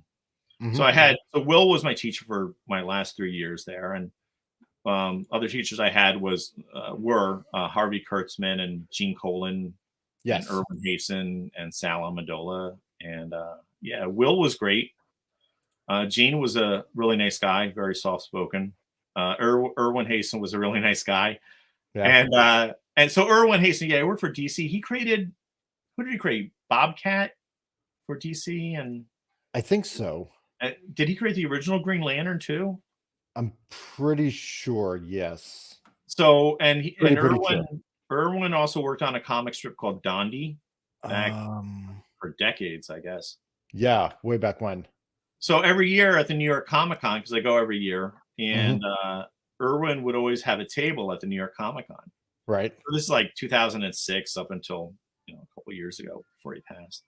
And every year I would go up to Erwin Hasten. I would say, I'm Al Nickerson. I was one of your students. Can you sign my sketchbook? Nice. And he would never remember me. And Really? like every year I would go and I would see him. I'm like, I'm Al Nickerson. I was one of your students. He's like, I don't remember you. And Oh God. Sketchbook, Erwin Hasten. And so he was a nice guy. I liked him. And Gene Colan was really nice, very soft-spoken kind of guy. Yeah. And Will was fantastic. I had, his sequential art class for 3 years. And also for my last year, he had another class. It was like a portfolio class. So I had both those classes in my last year. So he focused a lot on storytelling. Wow. His big thing was, I don't think I've ever met any other comic book creator who was so optimistic about the industry and the form. Like he was always looking ahead, and he called comics sequential art, which was a term that he created. And he always thought that comics could be better than what they were. He was not a big fan of superheroes. He thought that comics should be read by everyone, including adults. Not necessarily content that was racy, but content that adults would enjoy reading. And he believed that comics, sequential art, should have some sort of life lesson. And all the artwork we did in the class was all creator owned. So he wanted you to write, pencil and ink and letter all your own stuff. There was no working together and stuff, because that's what he was doing, and that's his mindset. Basically just make you a master of everything, essentially. And graphic novels. And that was his thing. And the first class, I actually have a couple of his syllabi I got from his class, and had notes and stuff written on them. And one of the first classes, he said, and I've heard him say this in later interviews, he said that comics are more than two mutants trashing one another. And I wrote it down on my syllabus, and I was this huge X-Men fan, and I love Marvel, and I love superheroes, and I still love superheroes, not the X-Men. But that's what he said, and it kind of like got me thinking, because when I started college, that's when I started getting into like independent, reading like Cerebus. And some of the indie books. And that's when I also started reading The Spirit, because at the time, Dennis Kitchen was reprinting the old Spirit stories in a monthly black and white comic book. Yeah. So we all knew who Will was. We all knew his history. Yeah. But to us, he was Will, right? He's the dad figure, kind of. Yeah, exactly. Right. He's our teacher. We love Will. He's Will Eisner, and every week he would bring, or every other week, because he taught every other week at SVA, because he lived in Florida, and he would fly up and he would teach every other week. And Andre LeBlanc would teach the days that that Will wasn't teaching. I think totally different guy. Andre was great too. So Will would bring a box of copies of comic books to class. Like, I don't know what distributor sent him the box of comics every week or every other week. So he would bring the box out, and then, you're a college student, you love comics. You had no money. So we were like vultures, like pile on, like grabbing all these free comics and stuff. And that really annoyed him. It really annoyed him, because we would sit there at the head of class lecturing, and we're all reading our comics. He's like, I'm going to stop doing this. I'm going to stop giving you the copies. He never did. Although he probably should have given out the comics like towards the end of class. Yeah, probably. Here's that the would weird help. thing, man. Included in those comp copies were new comics of The Spirit that was being published by Dennis Kitchen, that was coming out in comic book stores at the time. So here I am, or anyone else in class, we're reading this new Spirit comic book from, that was initially came out, in the 1940s or early 50s, by a man who's actually teaching the class. So there's Will Eisner teaching his stuff, and you're reading his Spirit comic book, and he would actually draw all new covers for all these issues too. Right. Oh yeah. So, but he was like all business. He had a great rapport with young artists and writers. He never talked about his personal life or anything. It was all about making, like, we didn't know anything about his family or anything like that. Well, I didn't, or none of the people that I went to had the same class as my fellow students and stuff. But Yeah, he was really focused on it, but he was so optimistic about it, about the art form. He was Nice. great, really serious. Like he didn't think it was just for kids, and he always thought that we could be better. Hmm. Yeah, he's a great craftsman. Really focused on storytelling. Really focused on how lettering should be part of the design when you're drawing a comic book page.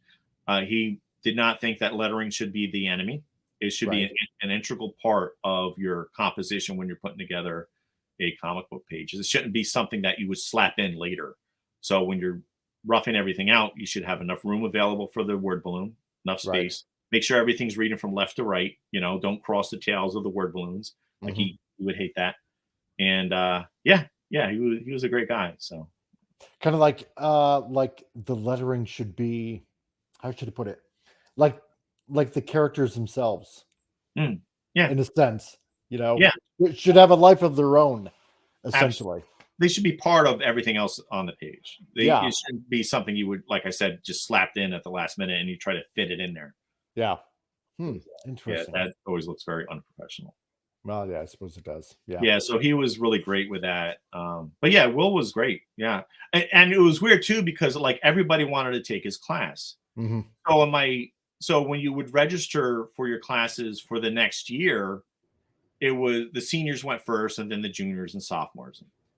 So I knew that if I didn't get Will's permission to take his class for my second year, Hmm. it would be very unlikely that I could actually get into his class. So you could get a permission slip signed by the teacher to get that class the following year.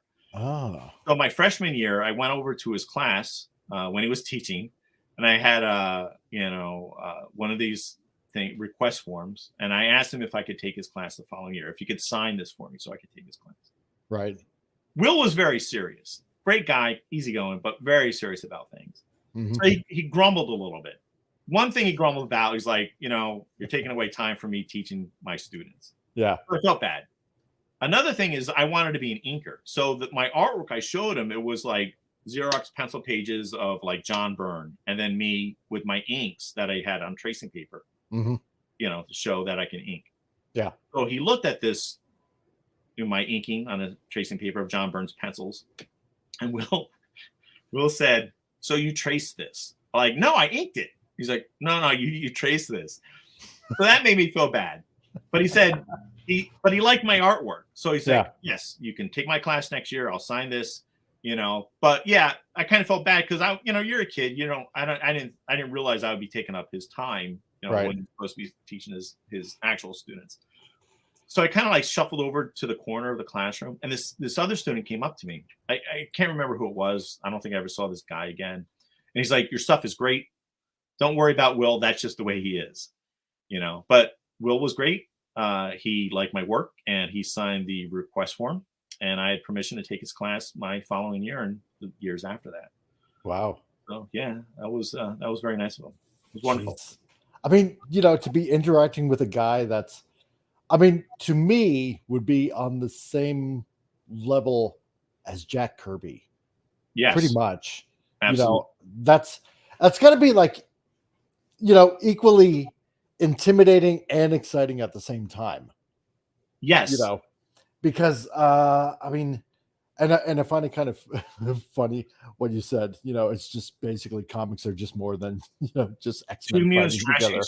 Yeah, he was interviewed by Stan Lee like in the early '90s, and he said the same thing. So he would, that's what he would say. But he was right. So he was more of a guy that just liked like the ordinary Joe kind of comics as opposed to superheroes. Was there something about superheroes that he just really didn't like in particular, or? Well, at the time he thought that superhero comic books were immature material just for children. Right. But this was also at a time when Watchmen started coming out, The Dark Knight Returns was coming out, and Will actually worked on superhero stuff when he had the Eisner and Iger shop when he first started working at comics. Right. So they produced like superhero stuff. He created a character called Wonder Man, which was requested by Victor Fox, and then DC sued Victor Fox because it was too much like Superman. Oh boy. So Will did work with superheroes, but when he was asked to create a comic book supplement where he created the Spirit, the syndicate and Busy Arnold, who was a comic publisher, wanted Will to create another superhero, and Will did not want to do a superhero. He wanted a different audience where adults would read this comic book that was inserted in the Sunday comic book section of newspapers. Right. So Will put a mask on the character. He put gloves on the character, and they're like, "That sounds great." But Will did not want him to be a superhero. Will did not want the Spirit to be anybody but a normal guy, and he wanted kids and adults to read this comic book that was inserted into the comic strip pages of Sunday Comics. So that's where the Spirit came from. But look at all the work he did with his graphic novels. Like, it was all like, a Contract with God, Last Day in Vietnam, The Dreamer. It was not necessarily for children. It was more, also for adults and, containing life lessons. Also, if you look at The Last Day in Vietnam, he doesn't even use word balloons. Like, he doesn't even use panels. Yeah. Borders. It's very open. He wanted adults to read this thing. And he thought that these tropes that are used by comic books would have younger readers not like it because it was a comic book. So he would have the text there next to the character talking, but it would not have the word balloon on there. Wow. So that was very intentional. Amazing. Yeah. Boy, oh boy. And Gene Colan was great too. So yeah. So okay.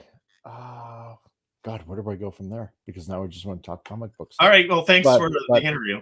Yeah. But I also wanted to mention what you said before, how having somebody like Will Eisner as a teacher and how intimidating it could be. As I got older and I was no longer a student of Will's, that's exactly how I felt. But at the time, again, he was just Will. He was my teacher. Yeah. Nice. So I suppose you could say, lately, not to I don't want to say, finish things off on a bad note or anything like that, but there's, aside from all this great stuff that you've been doing throughout your life so far, there's been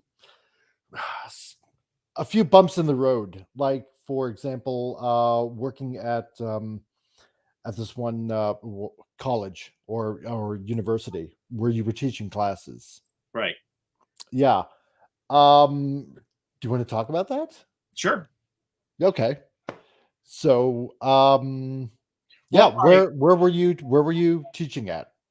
Well, I was teaching at a college in Middletown, New York, SUNY Orange. It's part of the State University of New York community college. So in the state of New York, there's various different SUNY schools in the state. So I started working at SUNY Orange in 2010. Right. And I wanted to teach a class about drawing comics. So once my time at DC and Archie was winding down, even a few years before that, I really wanted to teach at SUNY Orange. I also wanted to teach at SVA, which is another story, my alma mater. So it took like 6 years for me to convince SUNY Orange to have a class on comics. So I designed the class. I called it sequential art. Right. Based on Will Eisner's term and the name of Will Eisner's class. But the college was like, well, you can't just call it sequential art because no one is going to know what that means. But I was like, well, it's academic. You're a college. Well, exactly.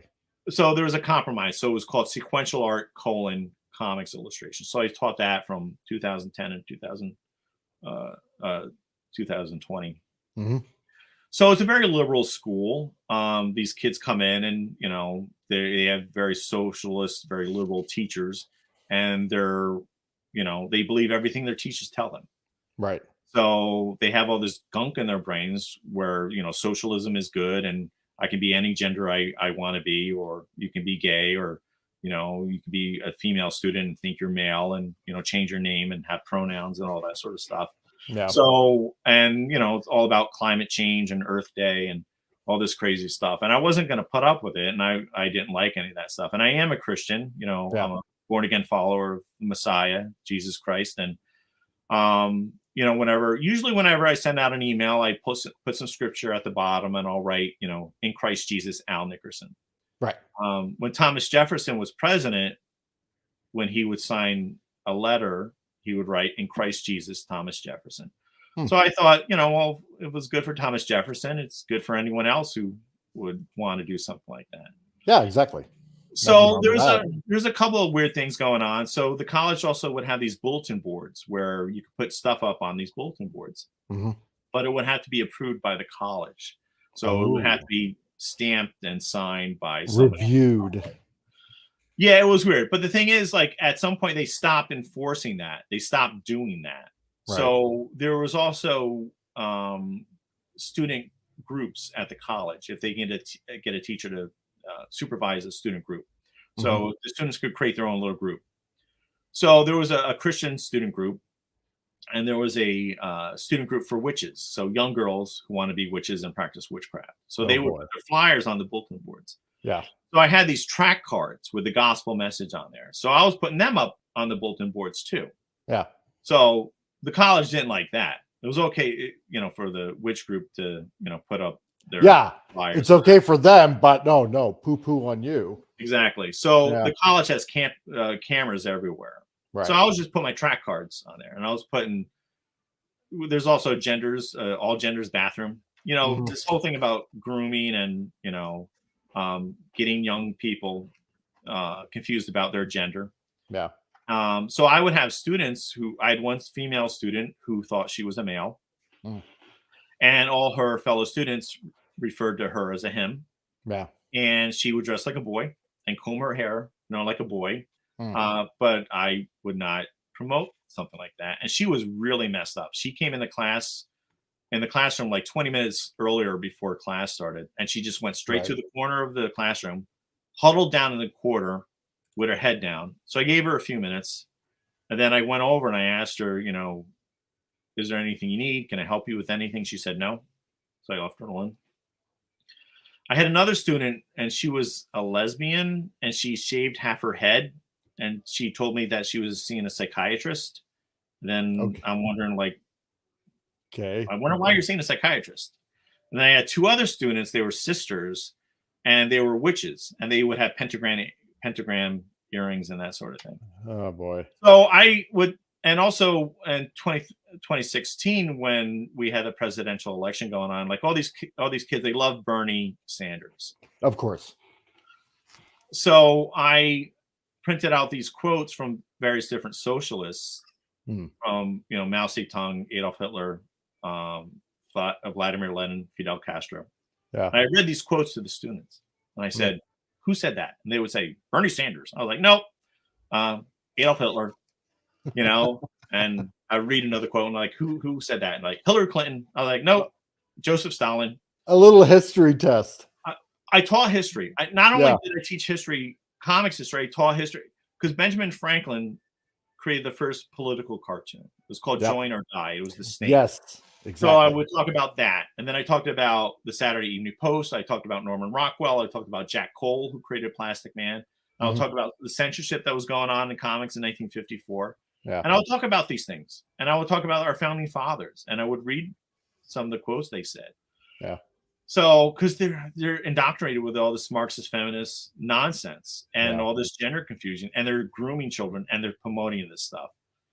One other thing before I actually get to wrapping this up is the college also promoted Earth Day, and around campus you would have these trash bins, and so one side you would put your trash in, the other side you would put your recyclables in. But if you lift up the lid, it was one garbage can, so your trash was going in with all the recyclables together.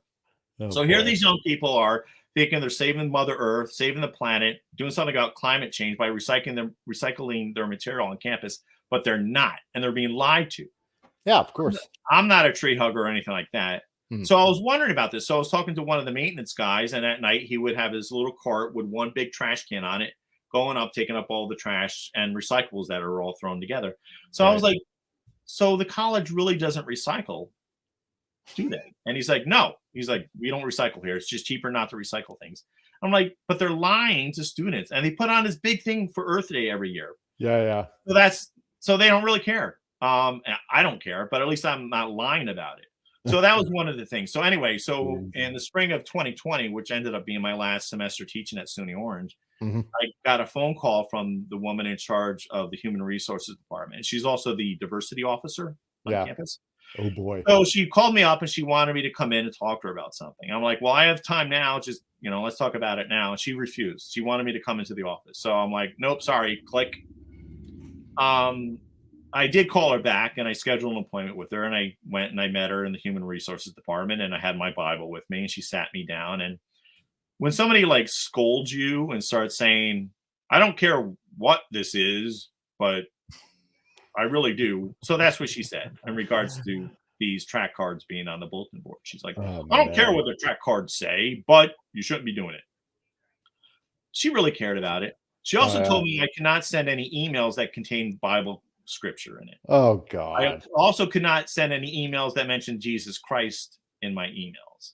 But it's okay for witches to be, prancing Exactly. around the halls and stuff And they're like also that. supposed to be inclusive and Yeah. diverse and all Yeah. this other stuff, but they're not. They got religious freedom, but not you. I had to remind her Oh. of my First Amendment rights of freedom of religion and freedom Yep. of speech. That's right. So she scolded me. And I was like, I had my Bible with me and I went home. I sent Yeah. her a nice email thanking her for her time. Mhm. I reminded her of my First Amendment rights of freedom of speech and freedom of religion. And Yeah. I told her that Thomas Jefferson did this in his letters. So if Thomas Jefferson could sign off in Christ Jesus, Thomas Jefferson, Yeah. so anyone else can if they feel inclined to do so. So she sent me a follow-up email concerning our meeting. She didn't mention any of that stuff in the email. Wow. She did not document any of that stuff in the email. Mhm. And that was the last time I taught there. They never fired me. They never sent me a letter of termination. They Wow. never said, don't come back. And then I think like 6 or 7 months ago, I went into an office that I shared on campus, and I know some of my stuff was gone. So I emailed the president of the college, a lady who's married to another lady, and I also emailed the chancellor of SUNY. I'm like, well, I just noticed my stuff was gone. Can you please tell me where the stuff went? Right. If you wanted me to move my things, you could have just told me. And they said they couldn't find my things, and that I had to turn in my badge and my keys. Wow. And I'm like, you never fired me, and I'm just asking where my belongings went. But you never Yeah. fired me. You never sent me a letter of termination. And until a couple of days ago, my email was still working, my college email. Jeez. So they said, we're just not going to ask you to come back. And that was what they said. So they essentially put you on a permanent hiatus. Correct. Yeah. And they also didn't run my class the last couple of years. They said they weren't even going to offer it, but it's still listed in the student catalog. And it's also Wow. listed on their website, but they're not offering it. Huh. They just wanted me to go away. And then they Yeah. tossed out some of my stuff. They And want you to just it was disappear actually into the night. exactly. And it wasn't just my stuff. It was some of my students' stuff. And it was also Wow. stuff that the School of Visual Arts gave me to give to students. Because I would have other colleges on my own dime and on my own initiative. I would Yeah. have other colleges come by and visit the campus to get young people to go off and take a 4-year school. And one of those was, one was SCAD, the Savannah College of Art and Design, which has a great sequential art program. Mhm. And my alma mater, the School of Visual Arts, they would come by every year. Wow. But the college, they don't care about that. No. It's all about identity politics and what your political view is. I remember one day my department chair was complaining about President Trump, and she's like, every time I hear his name, my stomach gets all upset and I get all angry. And I'm like, well, whenever I hear Donald Trump's name, I get all warm and fuzzy on the inside. She's like, we're not talking about this anymore. Yeah. You got to tote the party line, and yes, and you have to do exactly what they say. They're not inclusive. They're not diverse. No. And they're grooming young people. And this is the kind of crazy stuff that's happening in a lot of these colleges. So Yep. I'm sorry I didn't mean to stay on this topic too long, but yeah. No, that's fine. All right. It's okay. That's what we constantly do here anyway. Oh, No, okay. no, I'm kidding. Well, no, kind of. Okay, so yeah, I just want to ask, or actually, I can't talk today. A few questions that are here in the chat. Sure. Let's see. From Event Progenitor, does he think we'll get another Bill Waterton? So the Sunday newspaper comics. Bill Watterson. So he's the creator and artist of Calvin and Hobbes. Yeah. No. No. I think newspaper comic strips are dying. I think these syndicates. I don't think these syndicates care about their Sunday comic strips anymore. No, I know you don't see that too often nowadays. No one. I've noticed for, I don't know what, the past maybe 5 years, I think. I would teach like one of the assignments. So when I was teaching, the students would draw a 4-page comic book story, and they would do like a few comic strips. Mm-hmm. None of these kids read comic strips. They read stuff online. They read web comics. They read stuff that they could read for free. But none of them were reading comic strips that were published in newspapers. Huh. I think that stuff is just dying. And I don't think these syndicates care. They don't want to do anything new. They just want to rehash the same old garbage. Yeah. I've actually reached out to a couple of syndicates and proposed the idea that Will Eisner had of doing a comic book that's inserted into the comic strip section based on superheroes. So I proposed a Sword of Eden comic book to be included in the comic strip section on the Sunday papers. Nice. Yeah, they didn't like that idea. Wow. They don't care. Pop Culture Republic, are there any characters or work done in the past that he would revisit or be involved in again? You mean work made for hire stuff for like Marvel or DC or Archie? Probably anything. If it's work made for hire stuff, working for these publishers I've worked for in the past, the answer is no. I'm not interested in doing work made for hire anymore. And work made for hire is when you're working in animation or film on properties that you do not own, like all the stuff I did at DC or Marvel or Archie. That was all work for hire. So I would not do that again. What I'm doing now with the Sword of Eden, I'm very happy to do. Yeah. Working with other creator-owned properties would be fun. I've done that.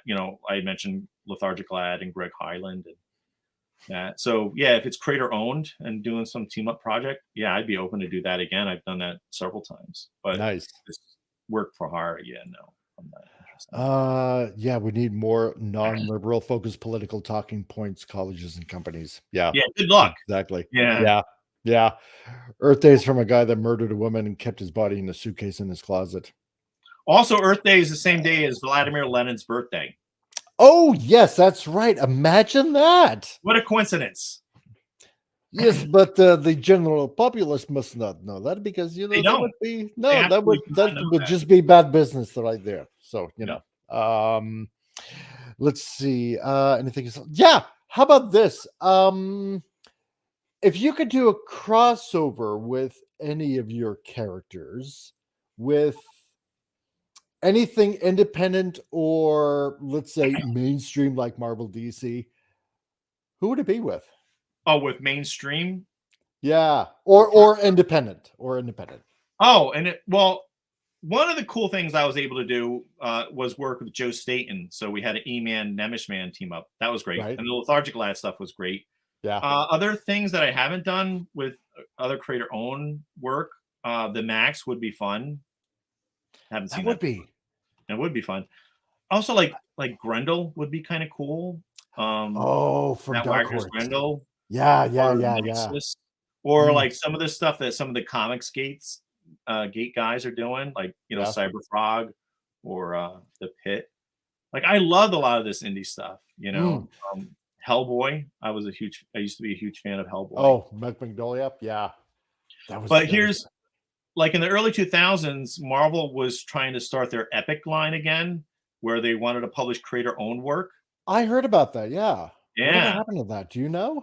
I know exactly what happened with that. So they really? wanted to do a Nemish Man comic book series. So Nemish Man again is the character in the Sword of Eden who have been So they wanted to do a Nemish Man comic book series.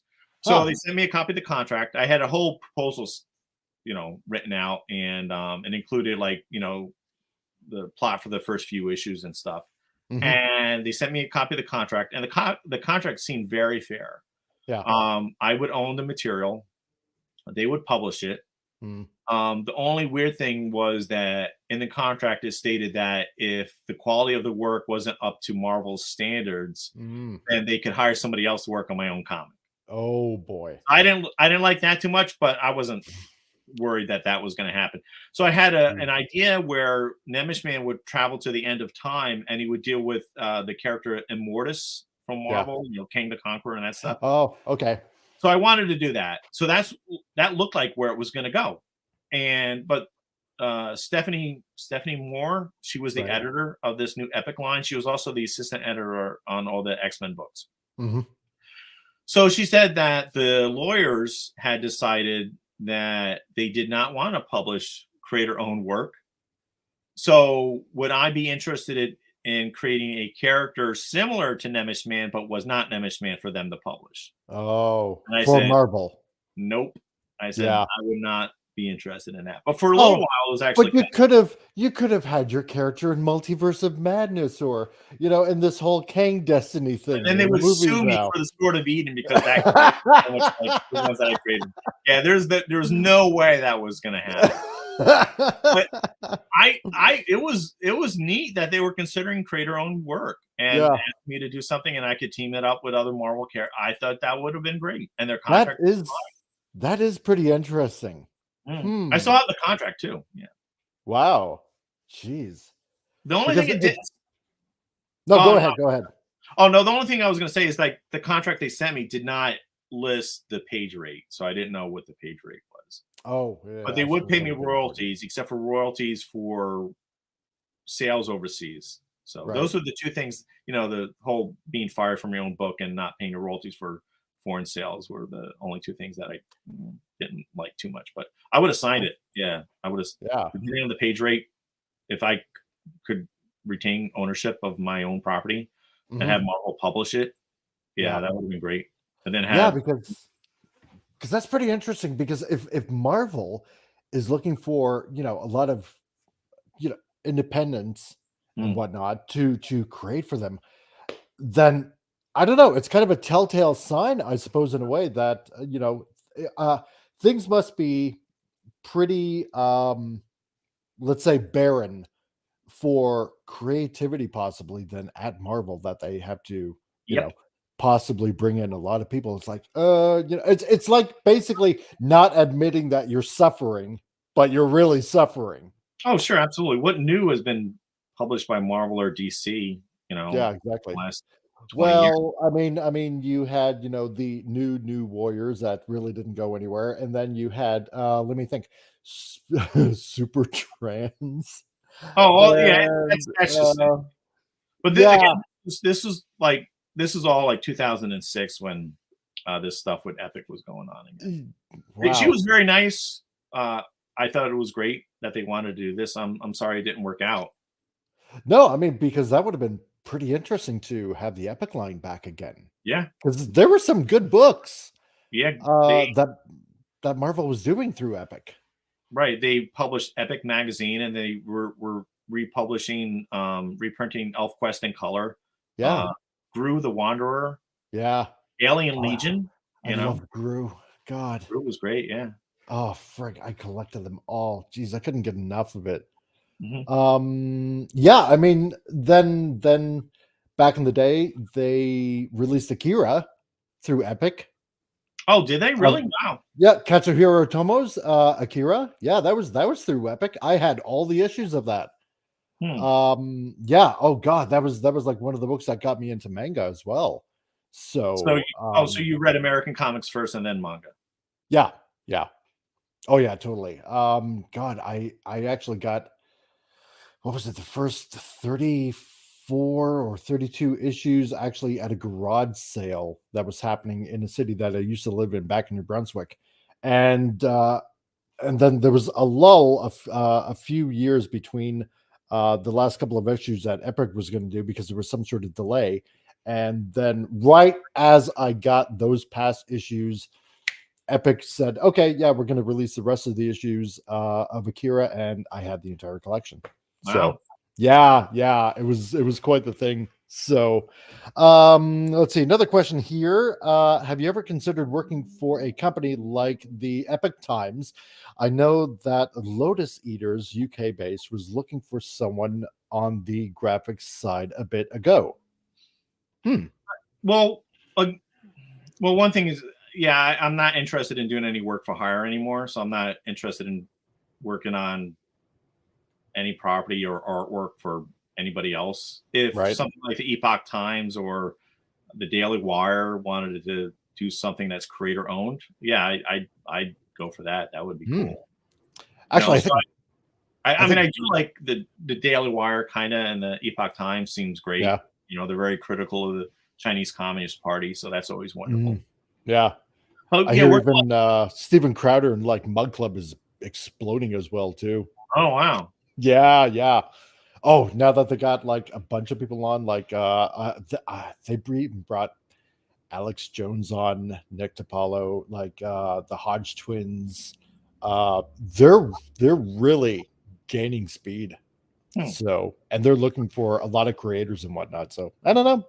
I mean, there's stuff out there. I mean, you got your YouTube channel, and there's other people who are, conservative and or Christian, especially like in comics, talking about stuff like the Comics Geek guys and gals. I like what they're doing. I like watching their videos, and yeah, there's stuff. There's various different news networks out there that's not mainstream that are more conservative and actually aren't lying to you. So true. Unlike Fox anymore. So. Oh yeah, since the 2020 election, I was done with Fox. So, Al, before we wrap things up, plug where you're going to be again here. Oh yeah, there you go. So yeah, the Garden State Comic Fest, that's this Saturday. Yep.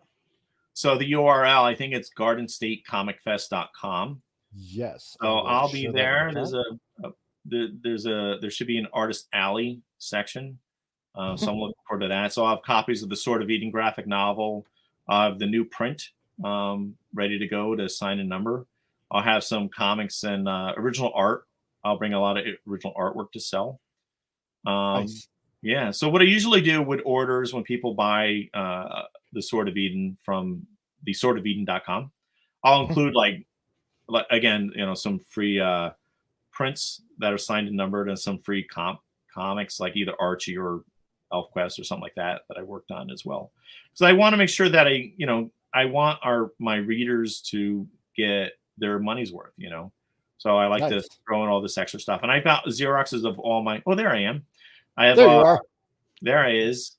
So I have a lot of Xeroxes of artwork I've done for other companies as well. So I got a filing cabinet full of that stuff. So I'll sign that stuff and I'll include that with orders too. So awesome.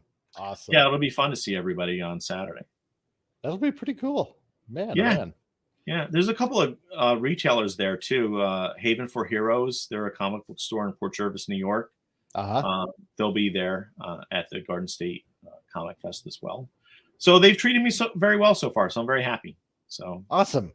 That's pretty cool. Yeah, I'm very excited. Nice. Well, Al, I want to thank you very much for coming by, stopping by, and doing this. It was really great to get your input and get your history and stuff like that. I mean, we should probably do this again. Because I imagine you got like tons of stories to tell while you were at like Marvel or DC or anything like that. Fun stories, or even more stories if you have any with Will and the gang while you were in college and stuff like that. Oh yeah, I got plenty of stories. So at this point in my life and my career, I don't care about telling some of these stories. I mentioned to you earlier how like Will Eisner would never want to badmouth anyone. Yeah, he was such a gentleman, but I don't have that in me. So I think you call a spade a spade. If somebody is a jerk, you just let people know. Yeah, exactly.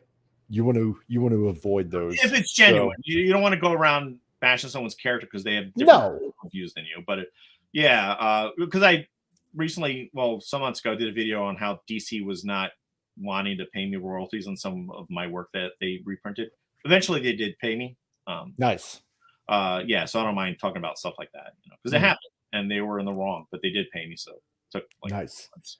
So eventually, it wasn't lost in the It They wasn't sent me just 2 lost checks. in- They claimed they sent me 2 checks Yeah. for only statements, and they said the check was in the mail twice. Yeah. I never got the Yeah. check.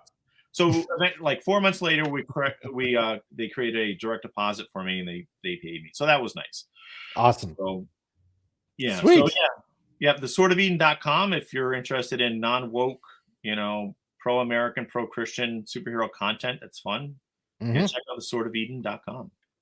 Yeah, guys, I put the link in the chat there, so Mhm. please check out his work. Please buy his book because, if anything, let's just face it, a lot of Marvel, DC, and a lot of other major publishers out there, they're just producing a lot of crap. Let's just put it bluntly. So, and it's up to a lot of independent creators like Al here, that is actually producing quality work and telling stories because it's fun and it has a positive message on top of that. Right, exactly. And it's not woke indoctrination. So you're not going to find that in the Sword of Eden. Exactly. And if You're you're a not- Christian who's tired of reading comics because it's so terrible, yeah, give the Sword of Eden a shot. Exactly. I promise you won't get programmed. So Absolutely not. Just there we go. Truth about everything. There we go. All right. Thanks. So I want to thank everybody that was here in the chat. Christian Delorme, thank you very much. Legion of Comics, Snortopupus Cuber, Pop Culture Republic, as well as Foggy Brains and Event Progenitor. And who else do we have in here? We had John Rundle. We had Anti-Derivative Jill. Actually, she has a pretty good channel there as well. A lot of Star Trek stuff. So she's pretty cool that way. Blue Samurai, Zero, Peter Reiter, Captain Finity as well. That was also in here.